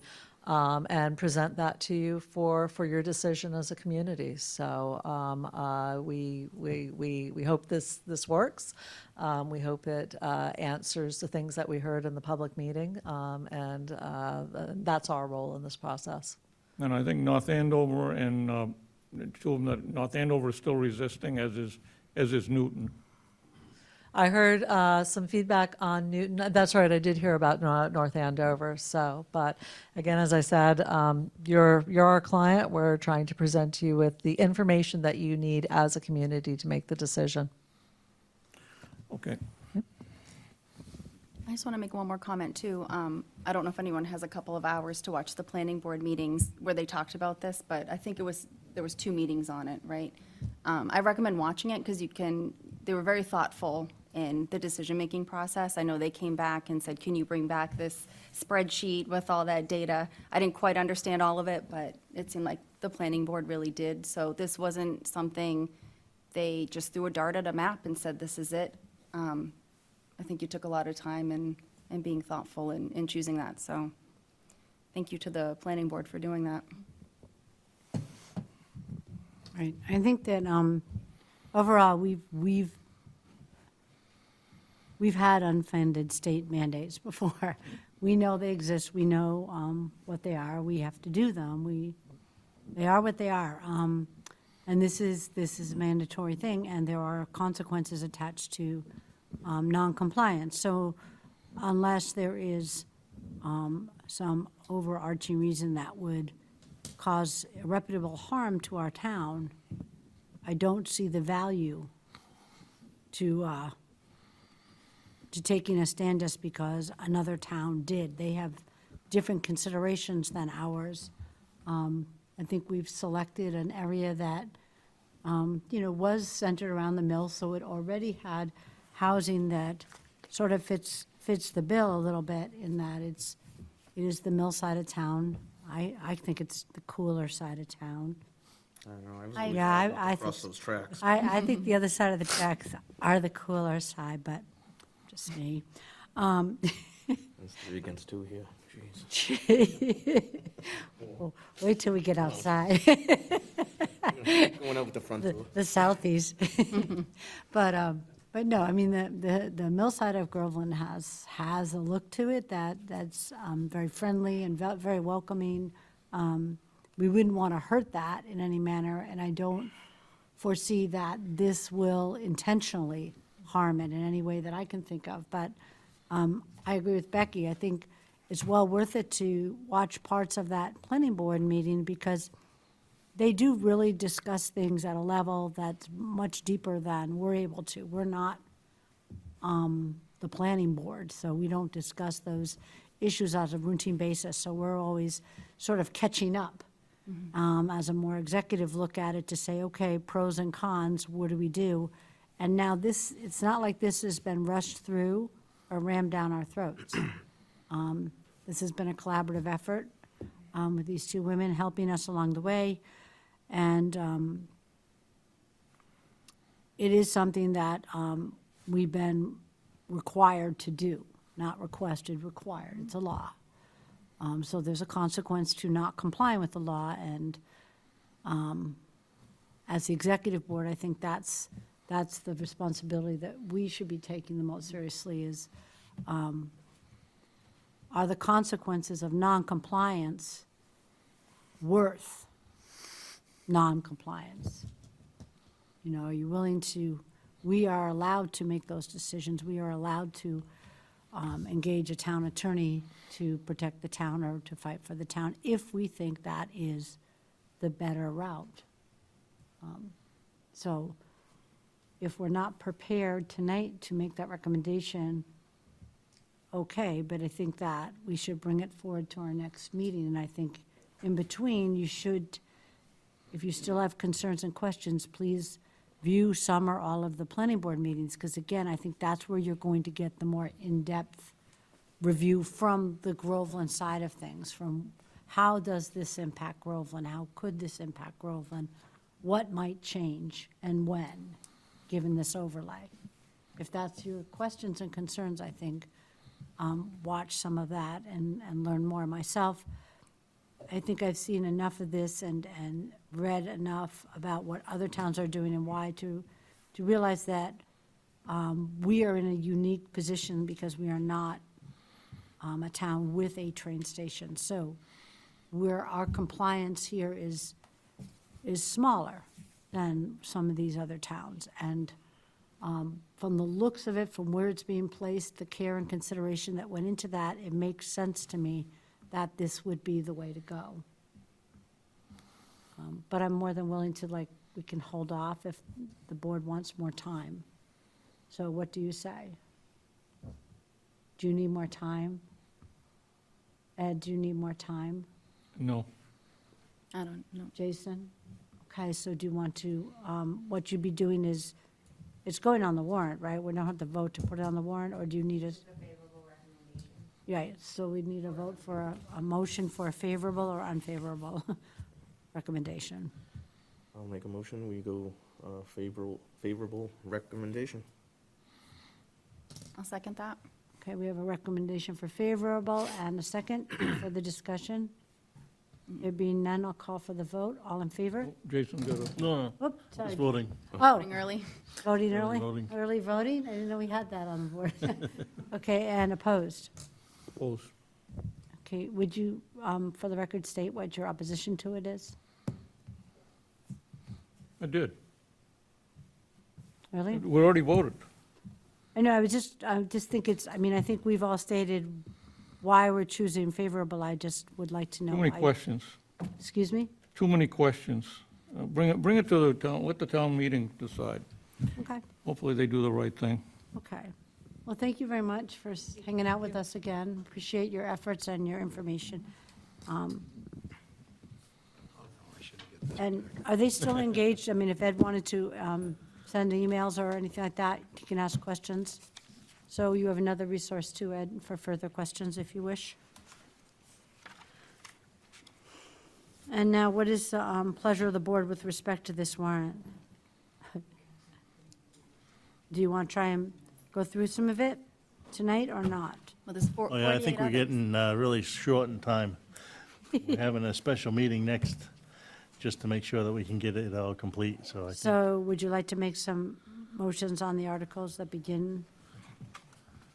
I think a lot of them we have discussed already. I just think we have not voted our recommendation. I agree. All right, so I'm going back to the front, to the very beginning of the beginning. Kathy, can I ask you a question? Hi. Oh, hi. You have the water and sewer superintendent and the chair of the board. If you want water and sewer superintendent and the Yes. chair, in case you wanted to talk about water and sewer, could I ask if you have questions, concerns, we could like vote on that? Right. Do you have some special articles on this year or not? Where are they buried? They're under, on page 61, so it's their budget, and then they have some allocation of retained earnings, and then they have two special articles. Okay, we'll go to this page Is it 61. 43 to 49? Those are the ones. Okay. I feel like this article gets longer every year.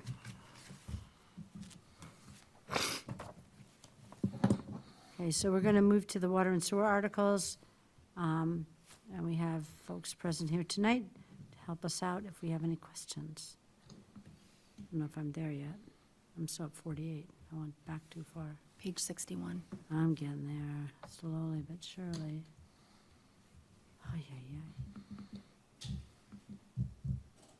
yeah. And this is the whole warrant. We're not anticipating any further additions? No. Yay. Okay, so here I am. So Article 42, that's not it. Okay, so the enterprise fund is Article 43. And so it's to appropriate and raise $1,741,934 to fund water department salaries. And I'd like a recommendation, unless you want to ask questions. Do you have any questions? Make a recommendations for favorable or unfavorable? For Article 43. I'd make a motion to move favorable on Articles 43, 44, and 45. Okay, so 44 is the sewer department, and that's $738,913. And Article 45 is to transfer the sum of $45,000 from the sewer enterprise department retained earnings to fund a VFD replacement at the Main Street Sewer Station and emergency funds. Okay, so did you make a motion for favorable on those three articles? I'll second that. Okay, any further discussion? That's 43, 44, and 45. There be none, I'll call for the vote. All in favor of favorable action on Articles 43, 44, and 45? And that's unanimous, thank you. And I think we still need 46, 47, and 48. Yes, I believe you're correct on that. 46 is $70,000 from water retained earnings to fund a water tank cleaning emergency fund, and a bunch of initials that I don't understand. But I'm sure they're important. So how about we do 46, the 70,000 for the, I'd do the same. I'd make a motion to move favorable for Article 46, 47, and 48. okay, and 47 is $117,946 from water retained earnings to fund the band payoff and associated projects. And 48 is $466,754.80. The borrowing authorized by Article 41 of the town meeting held on April 24th, 2023. The funds were initially borrowed to pay the cost of a new water supply source, which project is hereby abandoned and for which no liability remains. So we're reappropriating and transferring this money for future cost of water main replacement. Is that correct? Okay. And we need to make a recommendation on that, on those three articles, 46, 47, 48. Didn't Jason just do that? Is that a motion? Yep. Did you second? Okay. Any further discussion? There being none, I'll call for the vote. All in favor of Articles 46, 47, and 48, making a favorable recommendation? And that is unanimous. Thank you. And I think the last one for the water and sewer is Article 49. Article 49 is, whoa. That's a big number. Yes, it is. $44 million, $44,600,000 more or less to pay the cost of engineering, design, permitting, constructing, and equipping a water treatment facility and related, say it.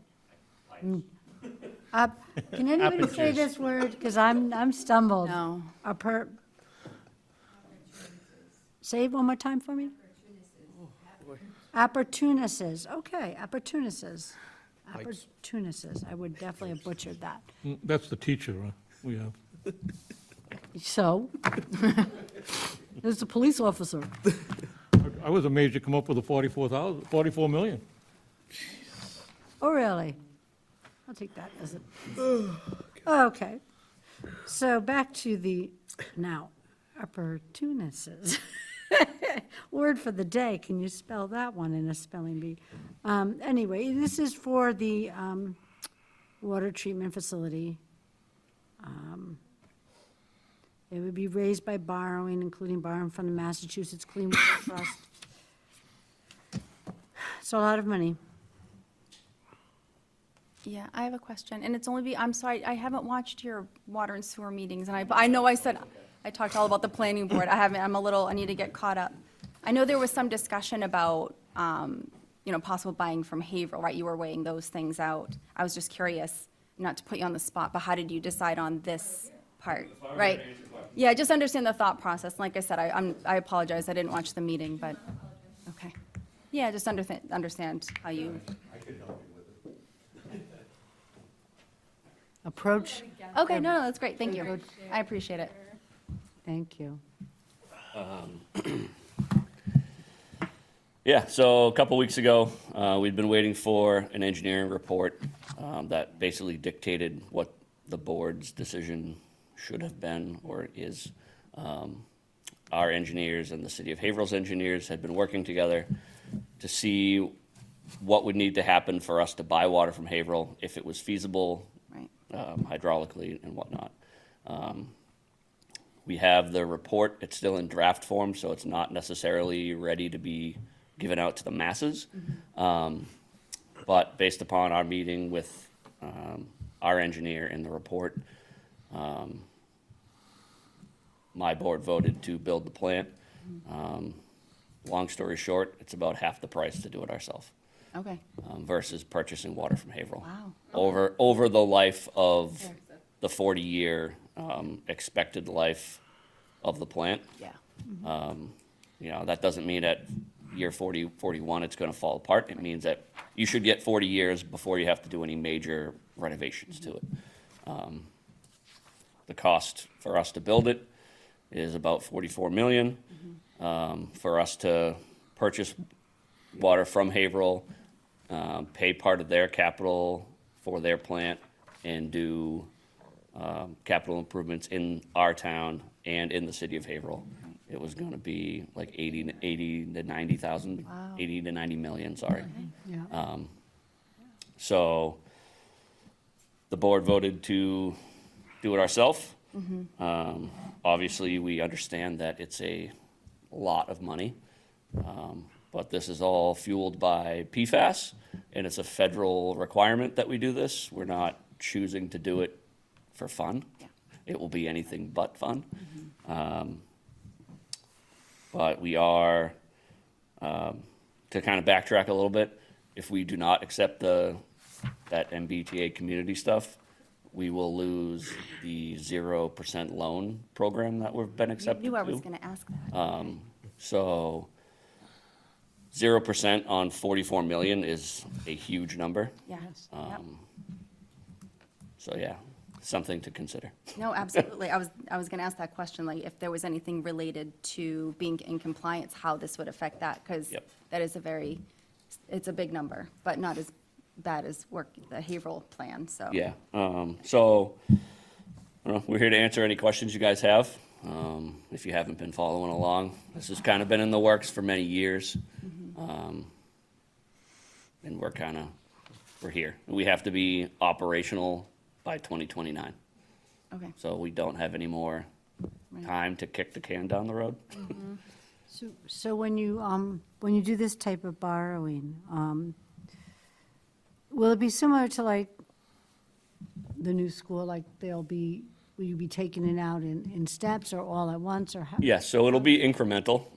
So for this year, actually, the budget that you guys just voted favorable on Yes, includes 3.5 million for the design, permitting, and engineering of it.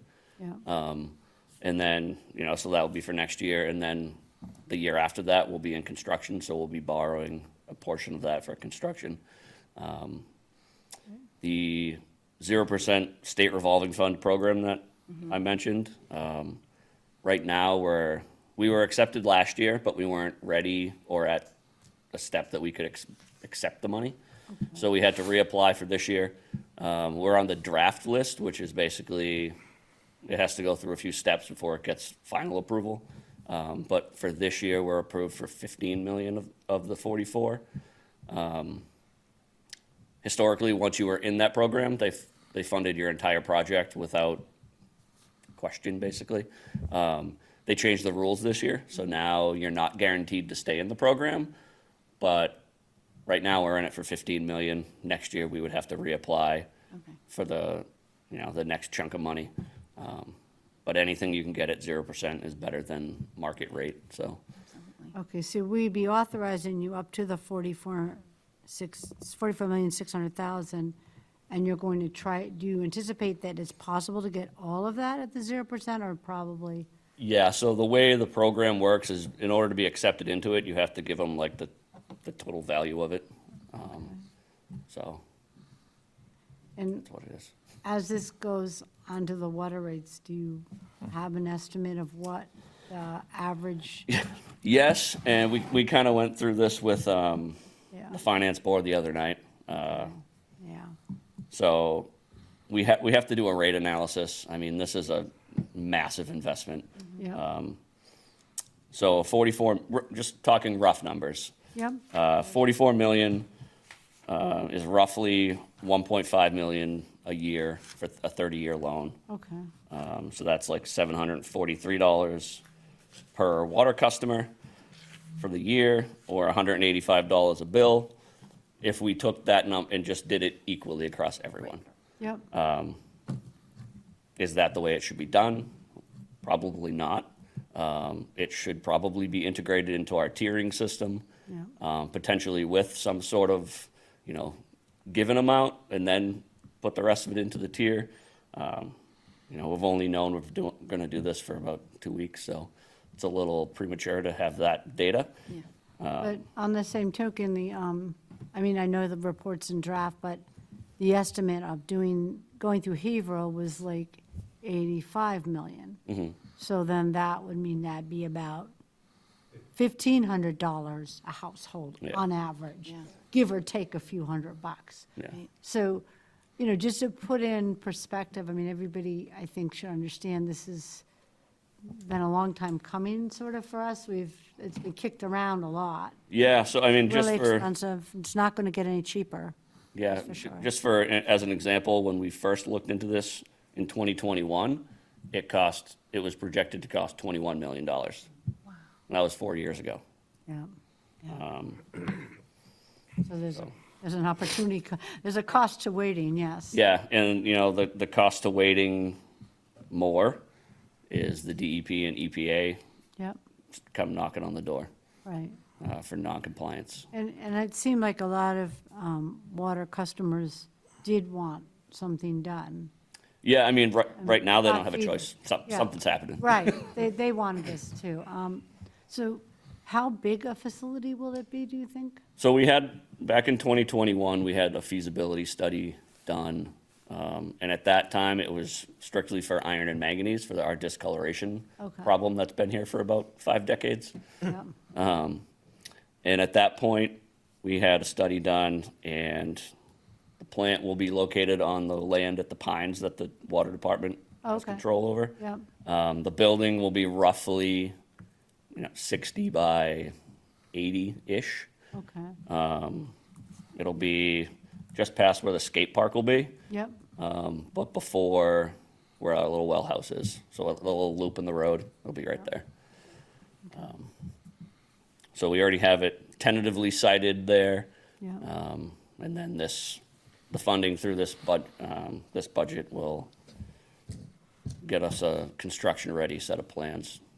Okay. It's a big number. Yeah. But it's just going to get larger. Yeah, and we, If folks know, we'll have to come back for a fall town. yeah. So that won't be cheap either, so we don't want to do that. Okay, other members, do you have questions regarding the 44 million? No questions. No? No more. Nope, this is good, thank you. Okay. Do you want to make a recommendation? Make a recommendation, we go favorable on Article 49. I'll second that. Okay. All in favor? It's unanimous. Thank you. I'll watch the meeting, I'll get caught up, I promise. We were the highest rated YouTube video for a Oh, while. Okay. but It I went think, viral and I missed one of your shows beat us. The headlines on the Eagle Tribune, like a week and a half ago, Haverhill is in a drought situation. Okay. Now? Yeah. They don't even have enough water for themselves. Yeah. Now, all right. Okay. Wow, well, thank you for coming down and talking about this, and, yeah. Yep, no, we're always going. Okay, so now you want to go backwards, right? We're running out of time on this warrant. So we've done 43 to 49, am I right about that? We've done Articles 43 to 49? Yeah. Yep, okay. So the beginning are usually all the standard articles. You might be able to take those as a lump sum. Let me just see what they look like. Usually, we accept money, which is good. And things like that. You could probably lump Article 3, 4, 5, and 6 together. Excuse me, and 7, as they are all aligned with the street acceptance for both Katy Lane and Billis Way. Okay, Article 2. But the first two are different, so if you want to start down the line, Oh, see okay, that so works. start with 3. Let me see. First one is just the standard article that tells you which positions are on the warrant for election Yep. and when the election will be, which will be May 5th. 2025, from 7 a.m. to 8 p.m., and it lists out the positions. Doesn't require a vote. Article 2 is the acceptance of the HERO Act. This allows for veterans to seek an additional tax abatement Yep. for property taxes. It also ties the exemption to inflation, so you would have to qualify. We cannot offer this to our veterans without first accepting this statute. So this just alone accepts the statute, then this comes back to the board for what that exemption will be. Okay, so can we get a recommendation on Article 2 for the Veteran I'll Hero Act? go ahead and make a motion to move favorable on Articles 1 through 7, 1, we don't have to vote on. 2 Right. through 7. 2 through 7. Okay, Second. okay. Okay, there's Kayleen. Yes, these are all the things associated with that. Okay, I'll call for a vote on a recommendation for favorable action on Articles 2 through Article 7. All in favor? It's unanimous, thank you. This is Article 8 is an easement. Oh, for the Boston Gas. So in order for us to move forward, we've had lengthy conversations with National Grid about their pressure release valve that they'd like to put over at Yes. the 452 Main Street site. Yeah. So as part of those conversations, nobody actually had the conversation about how they would actually secure an easement. And the only way we can grant an easement is to go through the proper channels, which is town meeting. So this article is essentially allowing the select board to grant an easement to National Grid for the construction of the pressure release valve at 452 Main Street, which was something that was before the board and approved by the board a few months Okay. ago. So we get a recommendation for favorable on Article 8. So motioned. Second. Okay, and I'll call for the vote. All in favor? It's unanimous. Okay, Article 9 is accept the deed in lieu of foreclosure for .689 acres on 196 King Street. Is there anything on that property?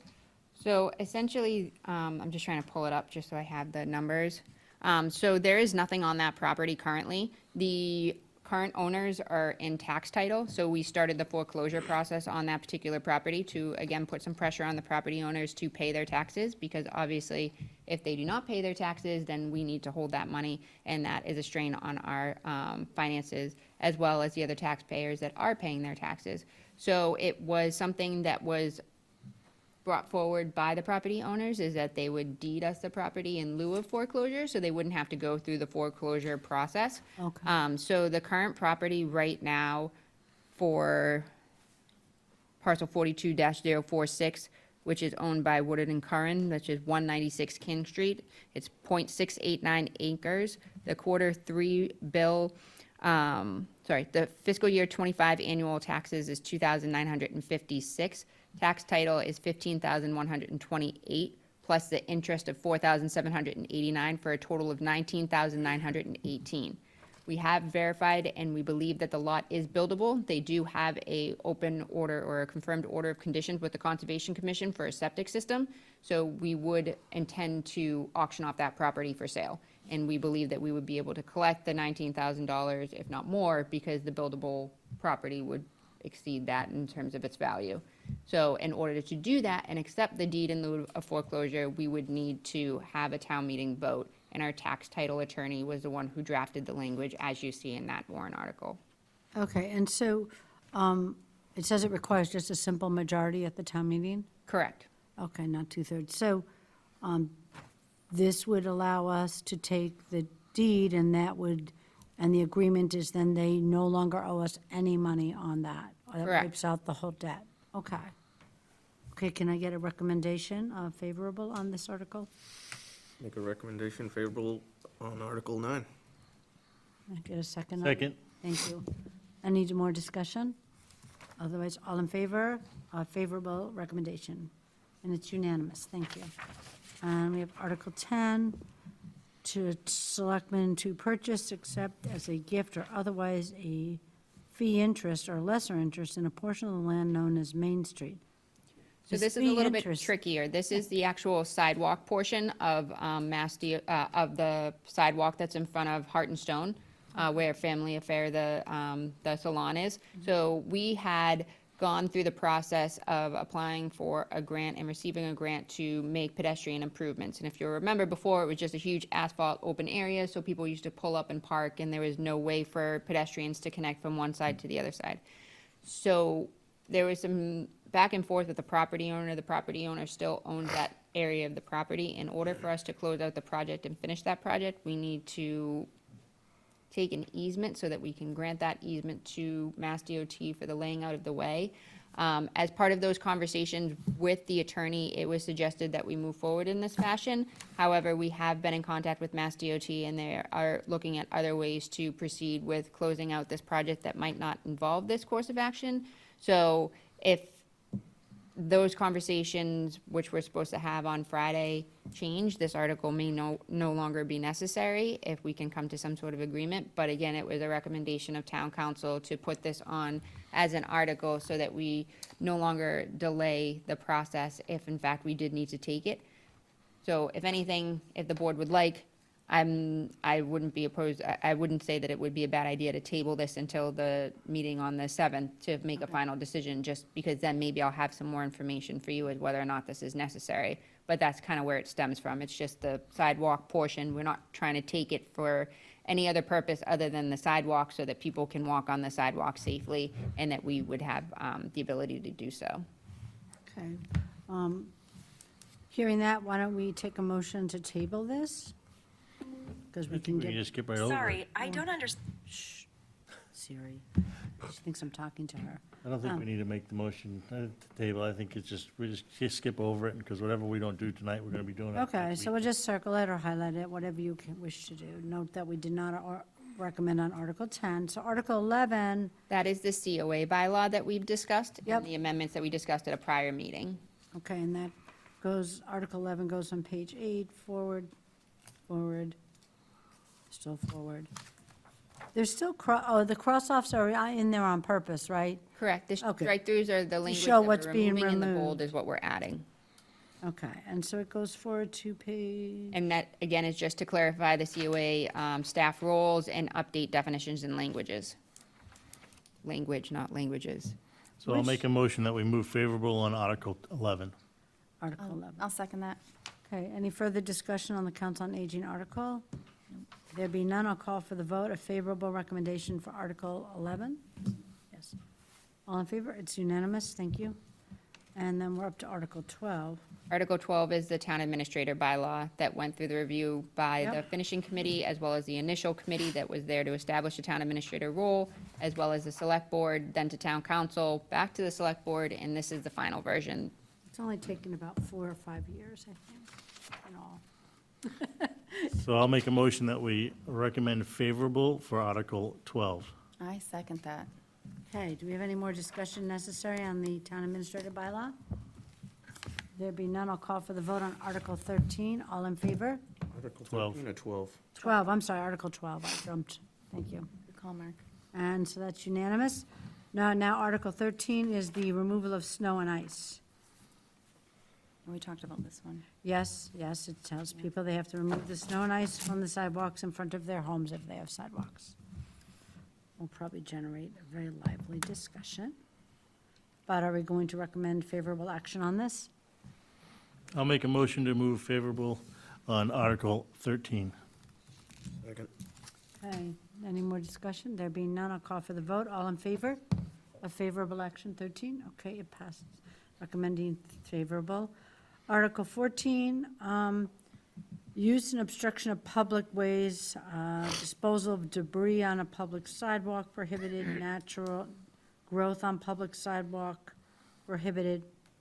It's just to stop people from blocking sidewalks. It's the correct? same thing as the snow in terms of like if you have brush that's overgrowing on the sidewalk, it Yep, you impacts gotta sight cut it distance back. issues, and the highway crew needs to find different machines to be able to cut back the area, so this just puts the ownership on the Okay. property owner instead of Which on the is, town. which is also some of the reason why some of the sidewalks didn't get, they didn't get cleared during the winter. during the snow. Because they couldn't get Because past they the couldn't, brush. because they'd yeah. eaten up the bushes and that it broke the snow blower that they used. Okay, so I need a recommendation on Article 14. I'll make a motion that we move favorable on Article 14. Second. Okay, and any more discussion? There be none, all in favor of favorable action? It's unanimous, thank you. Article 15 is the This is the illicit prohibiting discharge. discharge of water on public property, and that goes for the whole year, right? Right? That's Yes, the change? we made the changes per Select Member Watson's comments. Yep, so it goes for the whole year. Make a recommendation on that? Make a recommendation, we go favorable on Article 15. I'll second that. Okay, any further discussion? There be none, I'll call for the vote. All in favor of favorable action on 15? It's unanimous, thank you. Article 16, Is in relation to the driveway permit that we reviewed. So we Okay. currently have the language that's crossed out. We're proposing that we add the language that we discussed at one of our meetings that provides a little bit more of the standard specifications that would be required for constructing driveways. And this would only be applicable to driveways on accepted roadways, not for private roadways. okay. Make a motion, can I take a recommendation for favorable action on Article 16? Make a motion, Jesus, table's moving. Go favorable on Article 16. Second. Okay, any further discussion? There be none, all in favor of favorable action on Article 16? It's unanimous. Article 17 is the garbage, rubbish, and refuse bylaw. I think it just states what we sort of have, but puts it into more formal language. What's in our contract is what, 4 or more units constitute a business or a, It's not specifically spelled out, so what we found is that a lot of the pushback is that, some of the larger units, and I think Select Board Member Mark Rento can speak to this, Yeah. is that if it's a facility of some sort, they're trying to put out as much rubbish as they possibly can because their operation requires such, and then now they're being limited to 1 barrel and 1 recycling, and so they're trying to, they should have to provide for their own trash pickup. So if it's a Yes. commercial nonprofit or 4 more units, you should have to provide your own trash pickup. It shouldn't be up to the town, because they're Right. trying to get away with what we have for the residential dwellings, which is the 164 or 232s. Yes. And it's not working out, and it's causing a lot of pushback because there's just not a Right. good way to kind of say, oh, it's not just the select board who said it, it's the bylaw. You must comply with the bylaw. right. Right, and we don't do trash for any of our commercial properties in town, Only if it's required right? by the health department, if they have an operation that requires a dumpster. But there might be others that put out a barrel, and we're not aware of that. And so we're trying to say that we should limit it only to residential pickup and only for 4 and under. So this gives us more teeth to say, if you're a commercial or nonprofit, then you have to provide for your own private trash pickup, Right. not use the town's, which is a burden on our budget. Okay. Can I get a recommendation on Article 17? Make a recommendation, we go favorable on Article 17. Second. Okay, any further discussion? All in favor of favorable recommendation? And it's unanimous, we're at Article 18. It's the Community Preservation Committee. So the big changes for the Community Preservation Committee are specifically in regards to the membership, specifically because of the fact that we no longer have the Open Oh, yeah. Space and Trails Committee as well as the Affordable Housing Task Force. Okay. So the CPC had met and they discussed language which allows for 2 members of the general public to Okay. be selected. And the other changes are to, again, remove the committees from one of the sections, and then to change the Community Preservation Committee may make 1 or more recommendations at town meeting, not shall. And then they also wanted to clarify that the legislative body was town meeting. Okay. So they just basically had to redefine membership because we don't have those committees. Correct, and you'll note that those would be 2 members of the general public. They cannot be town employees nor currently holding elected or appointed positions, shall be recommended by the Community Preservation Committee, but appointed by the Select Board. 1 member shall serve an initial term of 1 year and another an initial term of 2 years. Okay, sounds fair. Does this affect who's there now, or this would be for the next? So currently, the Select Board appointed 2 members to Right. fill those two vacant spots. So I can defer to council and make sure that we add terminology to make sure that that wouldn't, like, how many, I believe we only appointed them for a year. Okay, Yes, excuse me, because the bylaw only allows us to represent, to appoint them for a year. okay. So yes, so they could would be coming finish to that. effect So then we come July up 1. with the new bylaw. Okay, good. So can I get a favorable recommendation for this? Change the. I'll make a motion to move favorable on Article 18. Second. Okay, and any further discussion? There being none, all in favor of recommending favorable on Article 18? It's unanimous. Article 19 is Town Zoning Bylaw, changing Board of Selectmen to Select Board.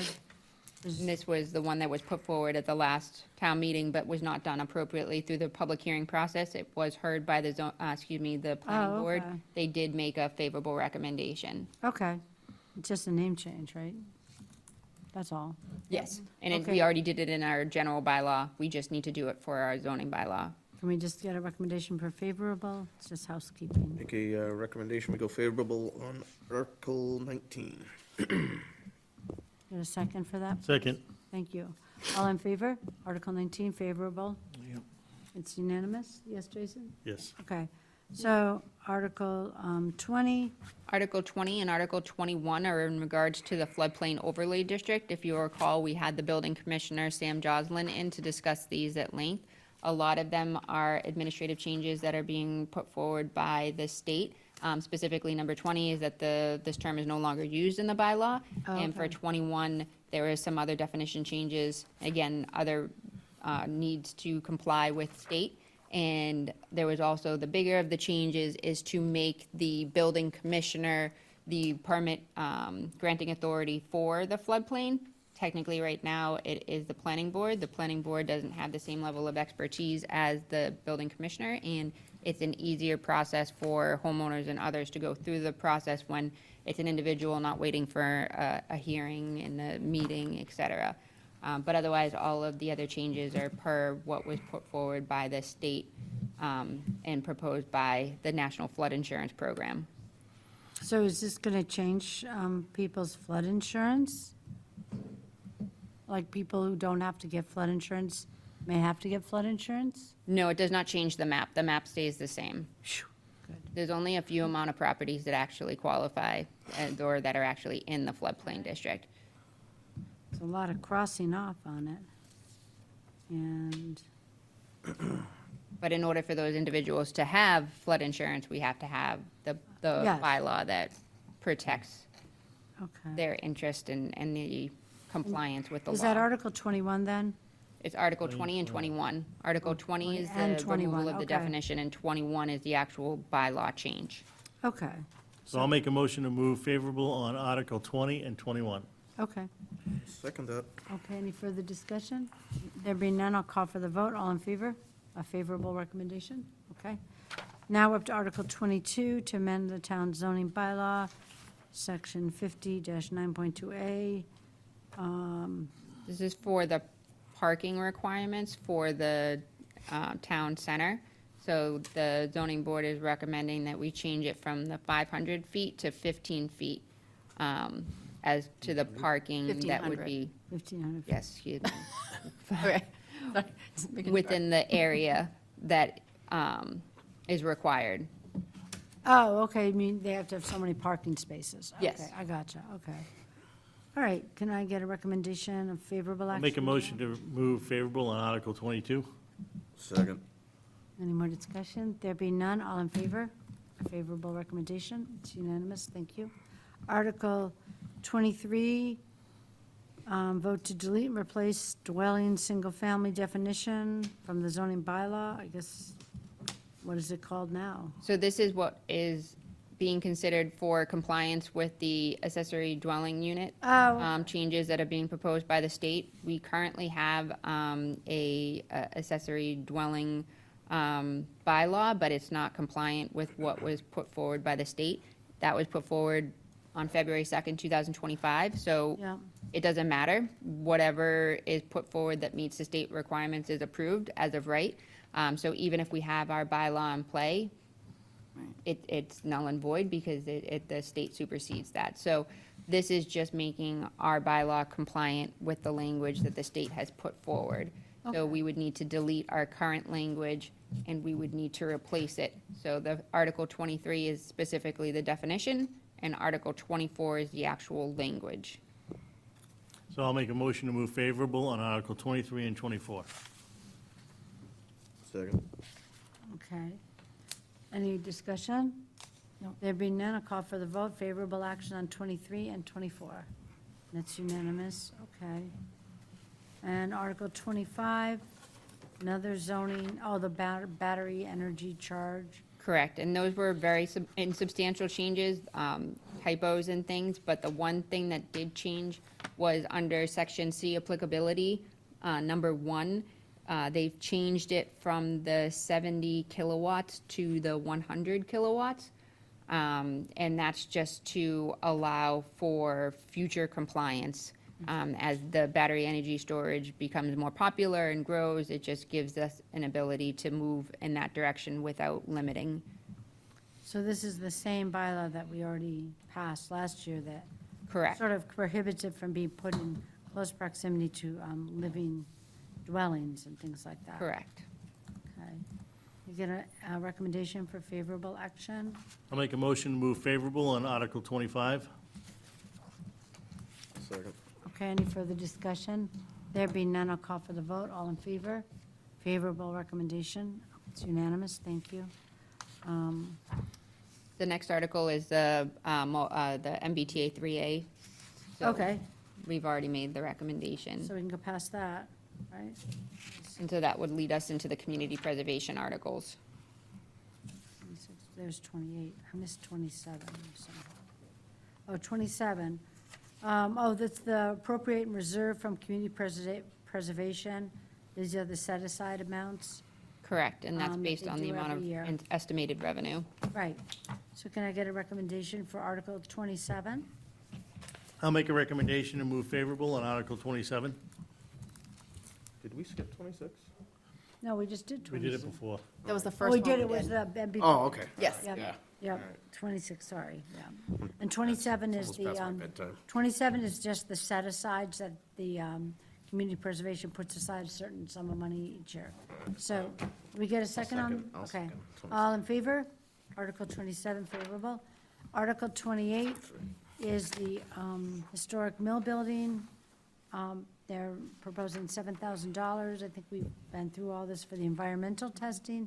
See what's going on there first, environmental-wise. Can I get a recommendation on that? Make a motion we go favorable on Article 28. Okay, and then can we include the we've talked about these, this is why I'm bringing up, $73,000 for the trails. I think that includes the compactor thing, the doggy waste bags. And below that, Article 30 is the, well, actually, that, do I have to abstain because I'm a member of that church? Probably. So we'll do 28 and 29, and then I'll recuse myself for 30. So Articles 28 and 29 have to do with CPC, has to do with the mill building and the trails, which we have discussed in our meetings. All right, so I'll re-say my motion. Make a motion go favorable on Article 28 and 29. Okay, I'll second that. okay. And let's call for the vote. All in favor? It's unanimous favorable action. And Jason, you could do Article 30, the Congregational Church Clock Bell. Make a motion we go favorable on Article 30. I'll second that. All Revere would be proud. Any further discussion? No, All in favor? one recusal. Thank you. Okay. Article 31, Affordable Housing and Home Repair Initiative. Rebecca has spoken to us about that. This is just the starting block for it. Correct. To get us up and running, find out how we can access, there's a considerable sum of money that's been put aside by the planning board over the years that we've not been able to access at all. And this would be a way to figure out how we do that. So we get a motion for, I'll make a motion to move favorable on Article 31. okay, Second. okay, all in favor?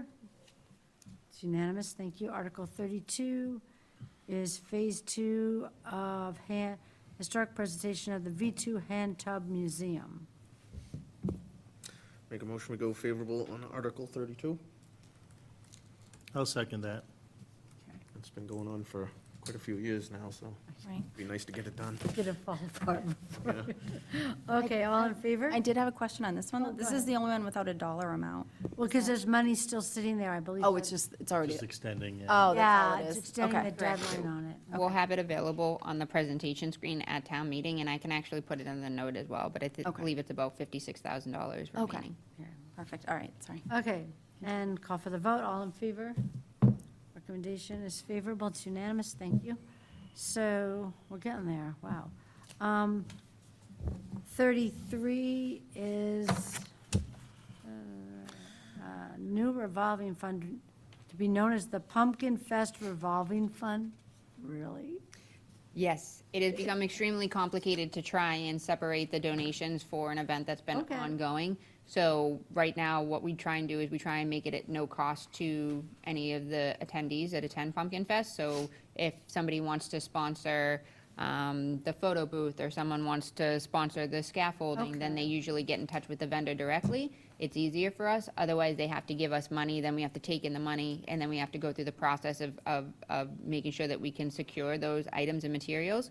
We're not opposed to that, but it just becomes, again, more complicated because we don't have an account for it. It's a donation account. So if we were to hypothetically get things donated to us and somebody also gave us an additional $100, that money would not be available to us the next year because it's not put in the proper account. With the revolving account, it will be set aside specifically for Pumpkin Fest. Any leftover monies will be rolled over to the next fiscal year and can only be used for Pumpkin Fest related items, nothing else. So right now, it's in a donation account. So if it's not accounted for properly, or if it's not labeled on the Yeah, check that it it's can for be used Pumpkin for Fest, something else, right. it just sits in an account. So it's just a better way of tracking things and is more transparent. Okay, so we've got a recommendation for favorable, right, in a second, for Pumpkin Fest, or not? No, not yet. Did somebody do Oh. it yet? I'll make a motion to move favorable on Article 33. Okay, I'll second that. okay. All in favor of Pumpkin Fest revolving fund? Good. And Article 34 deletes the Bagnell Summer Program revolving fund. As we know, we partnered with the YMCA, and it's hoped that this will continue forward, so we no longer need to be collecting money and, yes, running a summer program. And we're still confirming with council on how we're legally able to move forward when there's a deficit. So there is another article to add monies for the deficit so that we can Okay. close out the account. But we are still waiting, again, those final decisions so that we can button that up. Okay. So we get a recommendation of favorable action for Article 34, to get rid of the revolving account. I'll make a motion to move favorable on Article 34. Second. Okay, we'll call for the vote, all in favor? Okay, and then the next Article 35 establishes the 7 revolving accounts that we will still have. Council on Aging, the Fire Department, CPR class, Groveland Day, Pines Boat Ramp, Recreation, Operation and Maintenance, Wetlands Protection Act, and the VZ Memorial Park. It's all in one article now. I'll make a motion to move favorable on Article 35. I'll second that. Okay, I'll call for the vote. All in favor of the 7 revolving? Yep, great. Article 36 is accepting money, $40,000 from Groveland Municipal Electric and $85,000 from, oh, that's for the PEMDAP, that thing. OPEB. Rich- OPEB, that's it. You knew what I was trying to say. Everyone stumbles on OPEB. It's these letters, too many letters. So, favorable recommendation for. I'll make a motion to move favorable on Article 36. I'll second.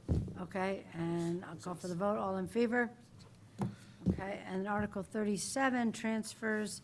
So these are all of your free cash transfers. So there's a couple of them. So there's the capital improvement plan that we all went through with the cruiser, the tractor, the Kubota tractor, the facility improvements for the Bagnell Elementary School.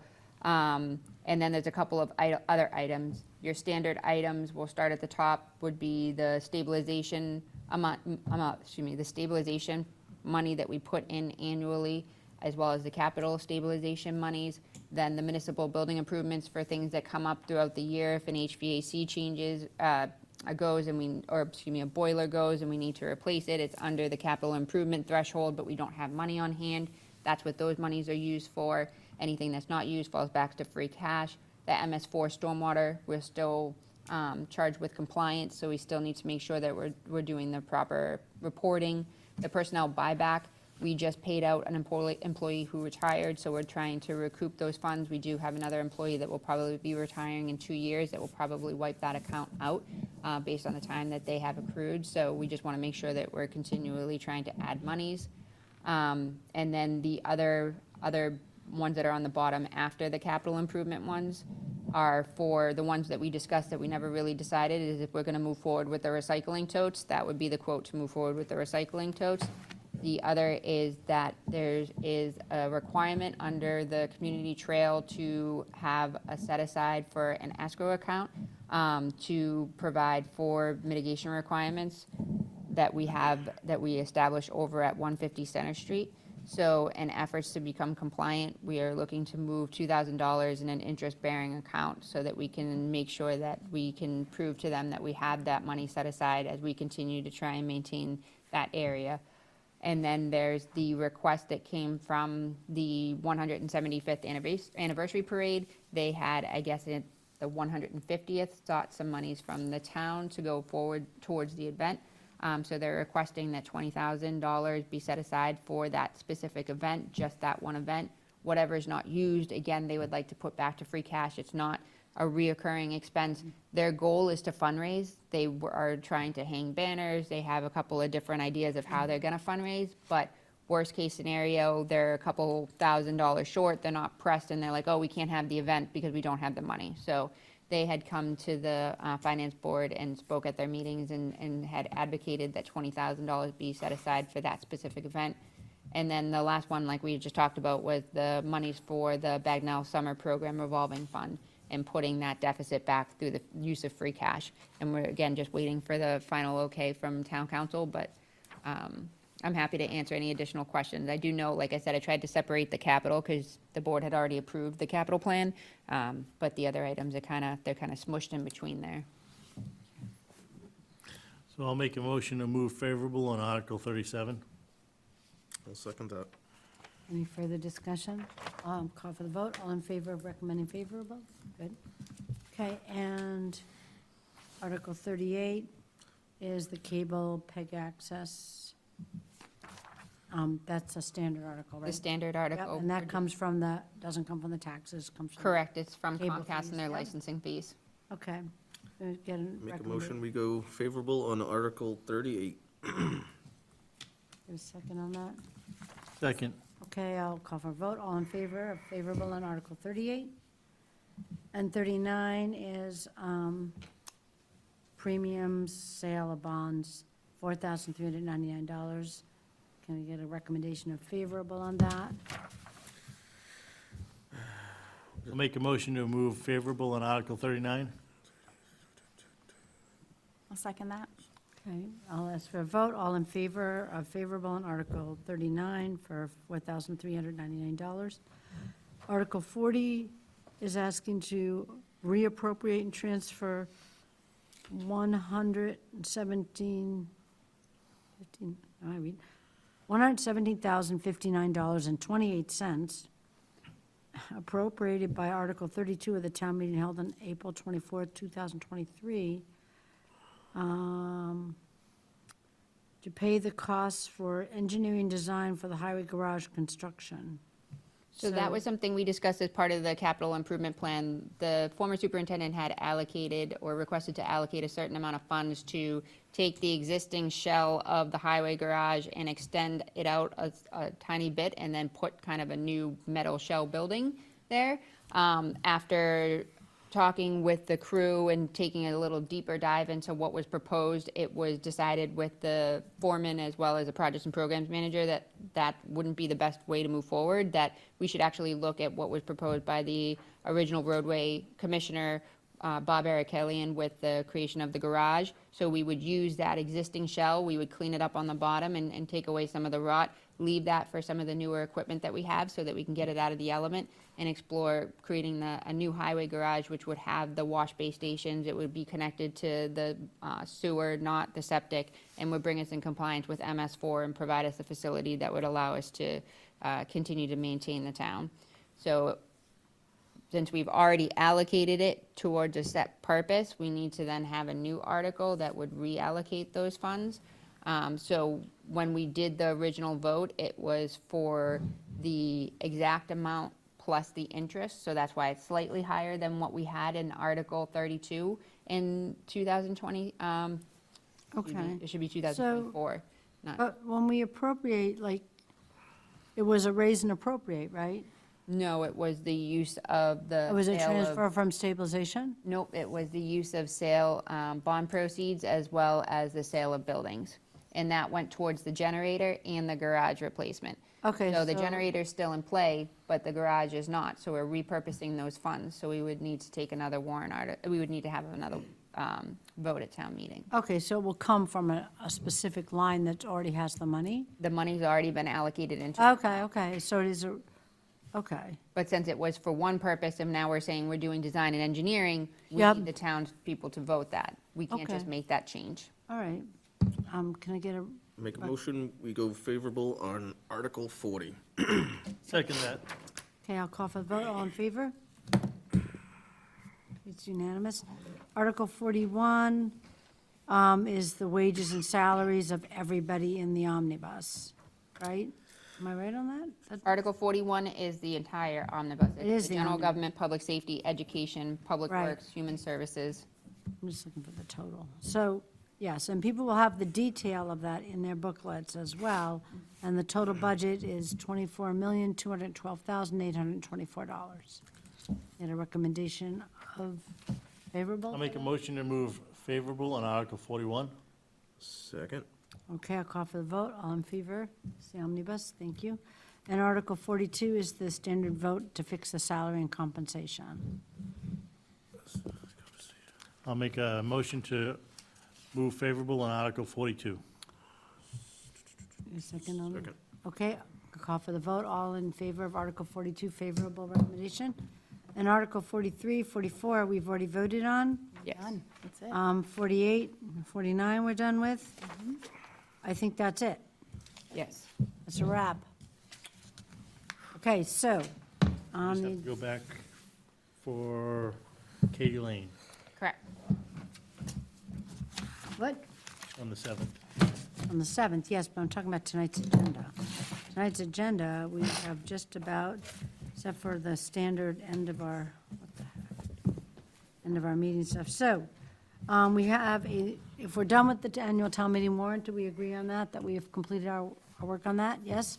Then we have a request to appoint Daniel Hope, or Hupp, I'm sorry, or did I say that wrong? Huppy? Of Georgetown to the position of Reserve Dispatcher effective March 31st, 2025, for a one-year probationary period. I'm on appointments and resignations. So many papers over here. I know, right? That's the problem, we get buried in the paperwork. So I need a recommendation for the Reserve Dispatcher effective March 31st, 2025, for a one-year probationary period. Does that mean it will expire in March 31st, 2026, instead of at the end of? So we don't have, we stopped doing expiration dates. for Oh, okay, okay. employees Because they're technically employees at will, so you're. Oh, appointing them okay, and- okay, that makes sense. Do you want to make a recommendation for that? So I'll make a motion to appoint Daniel Hupp of Georgetown to the position of Reserve Dispatcher effective March 31st, 2025, for a one-year probationary period. Second that. Okay, I'll call for the vote. All in favor? It's unanimous. And I have a request to appoint Shannon Vaughan of Haverhill to the position of Reserve Dispatcher effective March 31st, 2025, for a one-year probationary period. I'll make a motion to appoint Shannon Fargan of Haverhill to the position of Reserve Dispatcher effective March 31st, 2025, for a one-year probationary period. Second. Call for the vote. All in favor? It's unanimous. Thank you. I need a motion to appoint Jennifer Furlong of Georgetown to the position of reserve dispatcher effective March 31st, 2025 for a one-year probationary period. I'll make a motion to appoint Jennifer Furlong of Georgetown to the position of reserve dispatcher effective March 31st, 2025 for a one-year probationary period. Second. All in favor, call for the vote. All in favor? It's unanimous, thank you. And the last is to accept the resignation of Joel Henriquez from the position of full-time police officer effective April 7th, 2025. I'll make a motion to accept the resignation of Joel Henriquez from the position of full-time police officer effective April 7th, 2025. I'll second that.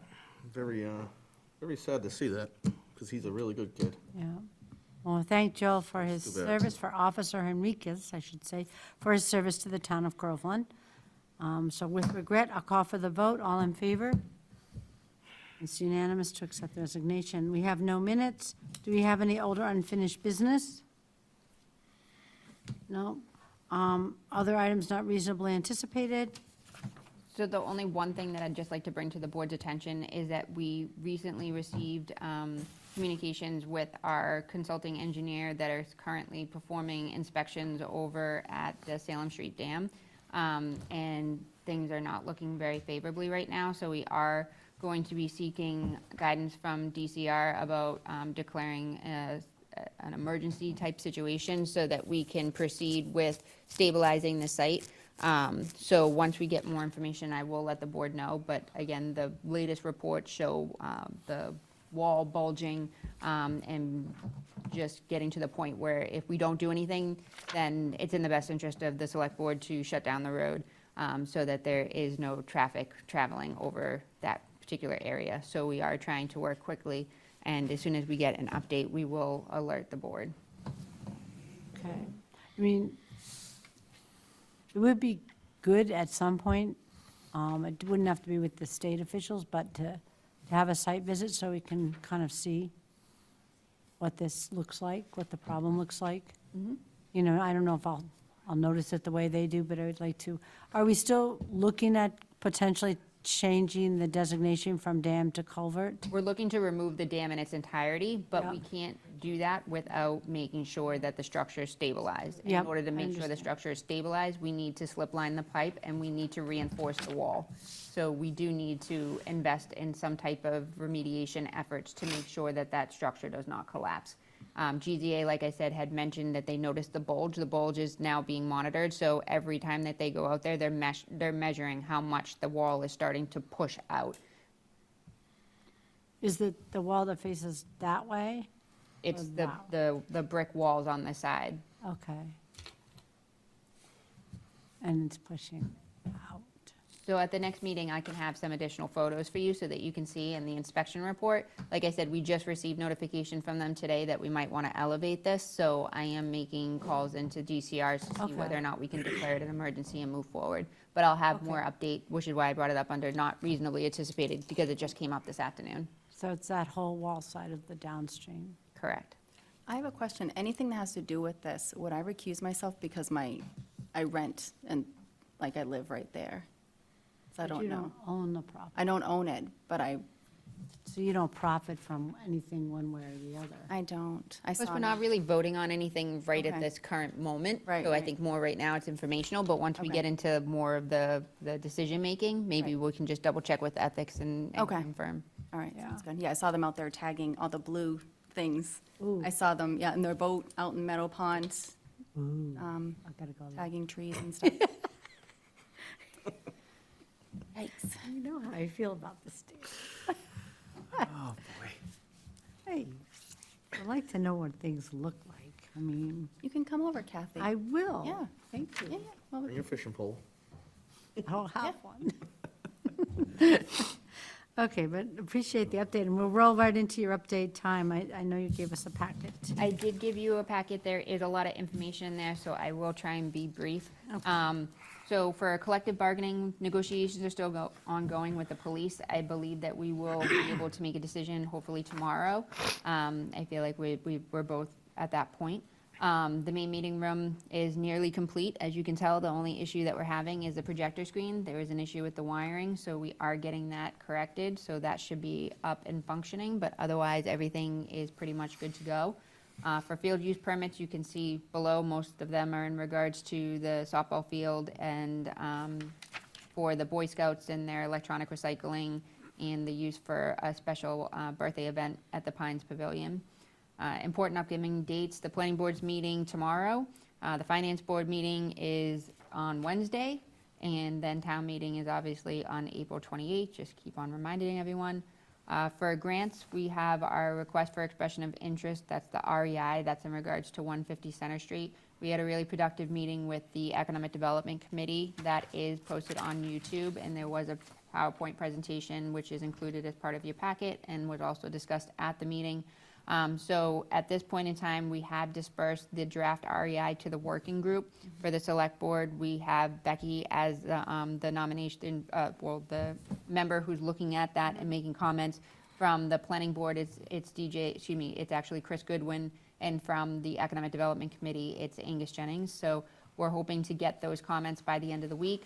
Once we have those comments, we'll then reconvene with the consultant. We will finalize the REI. That will be presented to the select board, and then we will get that out so that we can seek proposals. So if there's an additional update, I will make sure to provide one. But again, right now, we're still just trying to gather comments on the draft REI that was produced by the consultant, which is Emily Innes, who is here this evening. For procurement, there's no updates. Technical review conference, we did have a technical review conference for 932 Salem Street.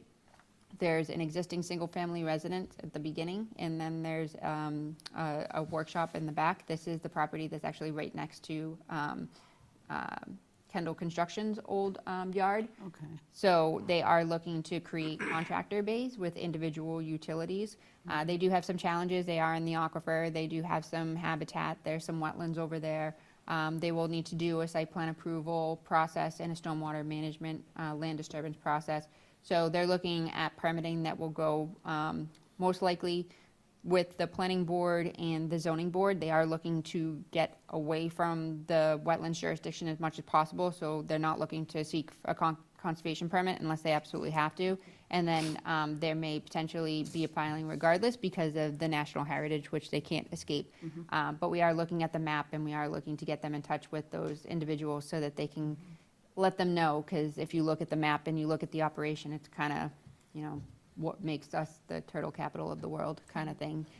So we are looking to see whether or not they might potentially look at other property options nearby too, to join with the property. So their initial plan was brought forward with the TRC, but we're waiting to hear back from them after our comments. The minutes are included in the memo so that you have them, so that you can see the feedback that was provided.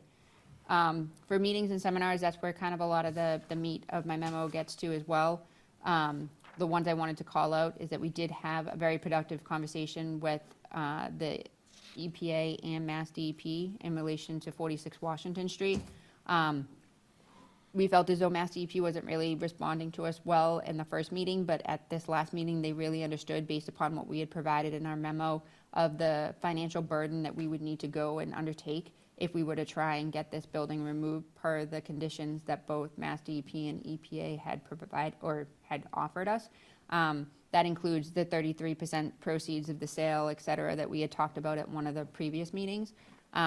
So Mass DEP actually said that they would like to come out on the site. We're actually going to be scheduling a site visit shortly, and they would be moving forward with an emergency removal action process, which then puts the onus on the EPA to identify funding within their program that would help with the removal of the building itself, which would be really exciting, because I think all of us can say that we would really just want that building gone. I'm not sure whether or not it will be enough monies to actually remove the building. I think that was kind of the cautionary tale that the EPA kind of shared with us, is that it is a funding mechanism that can be very beneficial and helpful to the community, but sometimes it's just not enough, especially when we don't know what type of contamination is in the building, like we talked about. Not necessarily in regards to the actual contamination aspect of the operation, but more so in result of the building material. So if it was built with, if there's asbestos in the building materials or the building material hazards that are, in the building, plus the exposure to the elements and has been exposed to the elements for X amount of years. So there are some concerns and some unknowns that we need to take a closer look at. So once we work with Mass DEP, they will be automatically referring that to EPA, and then we will hear their determination and figure out exactly what they would like to do for next steps. But one of the other good things that they actually shared with us is that when we talked about the 33% for the proceeds of the sale, it was not necessarily, it was also inclusive of any costs that we had to take on as a community. So my time, or the lawyer's time, or the foreclosure process, like all of those, in my opinion, would be counted towards that. So in the end, the actual proceeds would actually maybe be none, because we've invested so much in trying to get that site where we need it to be. Yeah. So it was a very productive conversation. Once I get more information, I hope to put this on as an agenda item, and we can discuss in much greater detail. Mike, did you have a question? Yeah, I think that Rebecca called it 46 Washington Street. Sorry, or yes. It's actually 64 Washington Yeah. Street. Correct. I know. 64 Don't Washington. knock down the wrong building. We would not do that. So there was one question I had about that, and I don't know who would be the person that could determine this. But as those walls fall, like there's trees that they're up against, is it for sure that it's going to fall in, or could it push that tree out into the road? I mean, how do we know which way it's going to fall? The wind. Inside the Well, I think- building? I think the way It's that a brick, I mean, I don't know, like, you know what I mean? Like, this building is just literally the roof you could see, but what about the walls? If they're up against some trees that have grown up on the outside of the wall, so if we have a bad storm, is that gonna push that out? The walls are already starting to crumble on the outside. I and know, push that's what outward. I'm talking about. Are they gonna push out against the trees? So that was the argument we made to Mass DEP in our memo as well. We said that the deterioration is starting to exceed levels of comfort, in the sense that if it pushes out any further, it's going to impede upon public safety and the roadway, and it's also and me. furthering, Yeah. but also furthering the element of contamination, because now they're Yes. leaving a building that they know is contaminated, opening to the elements and doing nothing about it. So you're gonna Right. have another Superfund site at the end of the day. So Right. why don't we just try and work together and get this cleaned up? So it is potential that it will fall out Very much so. Yeah, it's most likely, because that's where it's leaning. where I am, walking. And the kids going to their bus stop every morning. I mean, I'm just saying, like, come on, at what point do you look at this collapsing wall and say, oh, don't worry, it's okay. Don't worry about it. So we should worry that this wall's gonna collapse out. 100%, that's the argument that we're making, but we don't own the property, so we're hoping that the Mass DEP and EPA will help us get some control of the Okay. situation, so that we can properly take the property without owning some of those hazards. So for the next one is the future of 911 dispatch discussion, which Georgetown, West Newbury, and Merrimack. Pete Kinnis, who's the Director of Special Projects for the State 911 Department, convened with members from Georgetown, West Newbury, and Merrimack, as well as Groveland, to talk about, again, the future of 911. We are all smaller communities. We have a hard time holding on to our dispatchers, as you can see on our agendas. It's not an industry that fares well in staff retention, so trying to regionalize and pool our resources could offer us greater reward, in the sense of making sure that we can pay competitive wages and that we're all receiving the services that we need. The other option is obviously joining the Regional Emergency Communication Center, which is the REC. They include Amesbury, Essex, Middleton, Topsfield, Wentham, Manchester by the Sea, and most recently Rowley. So it's the same type of concept, is that there's a regional center and they have an individual that comes to the community, learns about the community, understands about the community, so that they can respond to the calls that come in, and they're able to dispatch public safety accordingly. So it is something that is not a direction, but a conversation. The next step would be to sign an attestation letter that is non-binding, but it would allow us to work with our surrounding communities and engage with the Collins Center, and they would do a feasibility study that would say exactly what that looks like. Are we hosting it? Are we building a new center? Or any of the specifics that would go into, an actual funding mechanism. So is it like the school? Are we getting an assessment? How is that assessment developed?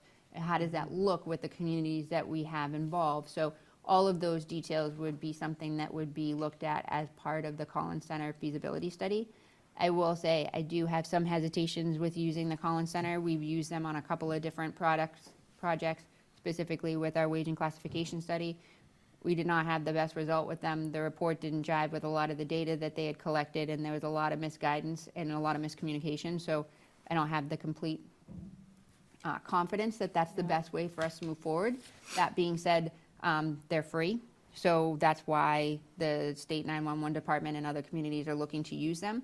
But just because it's free doesn't mean that it's good product. So there are grants available for us to go for collectively that could allow us to engage with a different consultant. So we're also talking about that. So this is going to be coming before the board. But since it is being talked about in other communities, I did want to make sure that the select board was aware that these conversations are happening, that nothing has been decided, and it really is just, again, gathering information at this point in time. And then the last update is in regards to the Whittier Tech NECC shared campus discussions. We had a meeting last week, or last Friday, I believe, and we were given the finalized UMDI report. That report is included in the memo before you this evening. So that had a couple of different findings and recommendations. But overall, it looks like they're showing that the blended campus model is a preferred type of approach that they think that we should be considering. That being said, there is some concern with our timeline. As we had discussed at our former meeting, we have a responsibility to respond to the MSBA for our project eligibility for Whittier Tech. And as part of that, we need to go through 3 specific items, one of which is to have a feasibility phase to explore the potential at the Whittier School as well as the new building. We have to acknowledge financial responsibility of the feasibility study, and we need to be willing to amend the regional agreement. So the Whittier Tech and NECC had released a press release, I think it was actually this week, sharing some of the feedback that they've received from the working group of how, favorable it is to kind of consider this. But again, we can't really do anything unless the MSBA is aware that we have intentions to comply with their conditions. So before, I say after town meeting, this will be on the select board's agenda to see whether or not you would be willing to sign a letter to the superintendent at Whittier Tech expressing your interest to do those 3 following items. And that would then give us some leverage to make sure that we are on the project eligibility list for funding. That would mean that all of the communities need to sign on. The 11 communities would need to do the same thing. All of the 10 of the 11 member communities seem to be on board and seem to be willing to have that conversation. The only one community that we have not heard from that has not participated in any of our meetings or shown any willingness to has been Rowley. So there's been talks as to whether or not what that looks like. Will that mean that the MSBA won't move forward because one member community wouldn't? Is there another option for them not to be part of the agreement? What does that look legally? What that would require us to do? Does it take an act of the legislature? Do we just write a new agreement? Is that a direction that we need to consider? So all of that is kind of on the table right now. No decisions have been made as of yet, but they do want all to take a closer look at the UMDI report. And again, we will need to have that conversation with the select board after town meeting about that letter and whether or not Groveland would like to sign on. So there should be more information following. And I don't know, Selectman Neves was there for the meeting, if you had anything to add in that regard. No, the only thing is that there are a couple of the town managers, Tracy from Newbury, and I forget the gentleman, that are personally trying to contact rally to get them on board. Yeah. So there's a big push to try to guide them to make this happen. So we'll see. And then the rest are, again, meetings that I've attended. If there's any questions I can ask. I know that I went through it very quickly. I try and slow myself down, but I know it's 9:20, so I did try and speed this one up. And there's a lot of information, so if there are any questions, or if you would like to meet and discuss something in more detail, I'm happy to do so. And I did include some of this in my newsletter. So for those who do read the newsletter, it's, you can read it at a pace that you'll be able to comprehend everything. And as always, I am available to answer any questions that the public may have about any of those items as well. Thank you. Okay, select board time and reports. Ed? Yes. For the next meeting, how about a discussion on trash and recycling? Yeah, an update. There's an article before the Yep. town meeting for Yep. recycling barrels, but I don't think we've made any decision. I haven't seen any recommendation coming from the Trash and Recycling Committee, and I don't know how we can vote on, I think it was 170,000 on barrels for recycling, when we haven't even, the committee hasn't even decided what they want to do yet. It's 115,000, and that was just put Well, in as. whatever. But yes, certainly, yeah, we can get you an update. I did update you after the public hearing, that was something that the public had indicated they wanted larger recycling containers. As you can see, we're still using the open little cart totes, or whatever you want to call them, and everything gets soaked on a day like today, blows all over the place. So it was a thought that maybe introducing something like this that just assists the public instead of introducing it all at once, try to phase it in. But I can get a more specific language from the committee. I know that there was discussion of maybe it would be a nice idea to reach out and offer, based on the input from the survey and the public information session, recycling seems to be kind of a universal, these carts that you gave us aren't big enough. And people supplement with many other imaginative things. I mean, so this could be something good, but we can certainly give you a better update than that. Certainly glad to do that.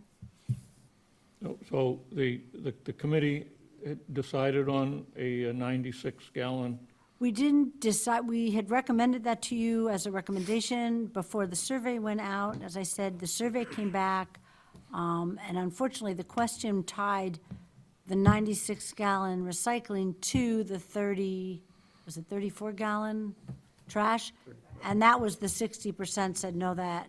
But then another question in the survey asked people if they needed more, something bigger for their recycling, and that was kind of a universal yes. So we can go back and get you that data. And I know just in general, I'm speaking from the overall discussion, we're a recommending committee, so we've discussed the idea of introducing the recycling larger container in advance of the new contract. I think our town administrator has done enough legwork with the different trash haulers to say that the 96-gallon recycling container can be handled. Because that was one of our concerns. Can it be handled? And yes, it can. And then the second question that came up, I think at the, I don't know whether it was a public information session or a private email, but it was an email to me, I think. It was, we have someone with somewhat of a disability. Would we be able to accommodate that disability? And of course, yes, we could accommodate that and offer a different size. We wouldn't offer that universally for people that just don't feel like it, you know. We can't do everything, but we could definitely accommodate a disability. So, yes, we'd be glad to give you an update at the next, that wouldn't be the 7th, right? Because the 7th is going to be kind of quick, so it would be the, So that's the question for the board. So the following. oh, okay, so we would need it for the 7th, okay. The following meeting would be the 14th, so if you would like, we can meet the 14th, and then we can meet the 28th, which is town meeting, or we can. The 14th would be good, that would give me time to get the trash and recycling committee together too, if that's all right. I'd like to have time to schedule a meeting. Okay, glad to do it. Anything else? No, definitely not. Okay. Mark? What's that? Just want to let you guys know I won't be here April 7th. Gonna be in Aruba. I'm so mad at you. You could do remote and just, Aruba. I gotta look at what time my flight is. I know. I might be able to No, do that. it's okay. you know? Aruba's I'll have the supposed beach to in the be, background and Right. everything, yeah. But, you hate it, it's probably gonna be raining or sleeting here. come on, don't ruin it for me. I just wanted to let you guys know that. Well, And, congratulations. do my That- best I That is a great destination, I'm told. So, okay, Becky, anything? I know the only thing I just wanted to mention, I know we already voted on Article 26, but when we're talking about that 3A compliance, it was really interesting to hear that the water treatment plant, that we wouldn't qualify for that. So I'm wondering, I've been trying to like look online, like where is that list of grants and incentives that like we wouldn't necessarily qualify for? Is there like a place, like, is there a? So there's a few of them that are specifically mentioned and called out, but then Okay. the others are essentially consider anything discretionary. Okay, So that's kind of the asterisk at the end. Right, that right. Anything discretionary could be withheld. okay. I was just gonna mention to people, watch the planning board meetings, of course, Yeah. but I wish there was like some place where they could understand the consequences on the other side, like a solid list, but I know. that's okay. That's all I had to say. Jason? No, I don't have anything today. No worries. Okay. I have just to point out that under the correspondence, I forwarded a contact I had from the Executive Office of Housing and Livable Communities. I did reach out to them because when they issued that approval for the plan to go forward to the zoning board, they said that I was copied on it, but I never received a copy of anything. I checked my spam, I checked my normal email, I checked my work. I couldn't find it anywhere, so I reached out to ask them if they had the correct email, and they responded that they do. But they didn't say why I never got the copy. So I guess my point is to, that we may be shown as being copied on documents. If people ask you, it's showing that we're being copied, but I'm not seeing it. So, they did reiterate again that in the correspondence that's included in your packet, that they want the zoning board to address the concerns that we raised in our letter. So I didn't know if the board wanted to make sure that our letter plus this follow-up letter goes to zoning board, because they're gonna be scheduling a meeting soon, right? No We've received no filings. Oh, so there's no, even though they got the approval, so we're waiting still. Yes, until they file. Okay, okay. The issue is no longer. Okay, so once they file, though, then we can bundle everything together and send it to them. Agreed, but I don't believe they'll be filing. I think that the project may be over, but we don't know. Never know. We don't know, so, but just gonna nothing's been done to date. Smile a little bit. Okay, that's great. So, okay, I think that's everything. I've got your note, Ed, to get up on that trash and recycling. And at some future meeting, I keep bringing it forward, like the leases that we have on these other town buildings. It'd be nice for us to all be familiar with them. Sometimes I see them only once in a while, and I'm like, oh, okay, I'd like to kind of see what they all are. But we can wait maybe till after town meeting, we seem to be pretty crunched right now. Is there anything else that we need to do before town meeting anybody can think of? No, I know someone's going to Aruba. Aruba, nice. Okay, I'll take a motion to adjourn at 9:31 PM. Make a motion to adjourn at 9:31 PM. I'll second that. Okay, and before I call for the vote, I'll just announce, we are trying to squeeze in a meeting on Monday, April 7th, hopefully around 5 o'clock, because, in the back meeting room, because the middle room's going to be used for candidates night at 6:30 or so? At 6 o'clock, okay. And so the point of that meeting would just be to finish any. Yep, yeah, we have to vote to post the warrant. So we do need a quorum, and we already know we're down one, so please keep in touch. anything that would prevent you from being there, we might need to zoom you in from the beach. I'll text Rebecca when I figure out what time my Okay. flight is, because Well, only if you need I to. might just do it just to make you jealous. You would. Okay, and I'll call for the vote to adjourn at 9:31. All in favor? Thank you very much. Have a nice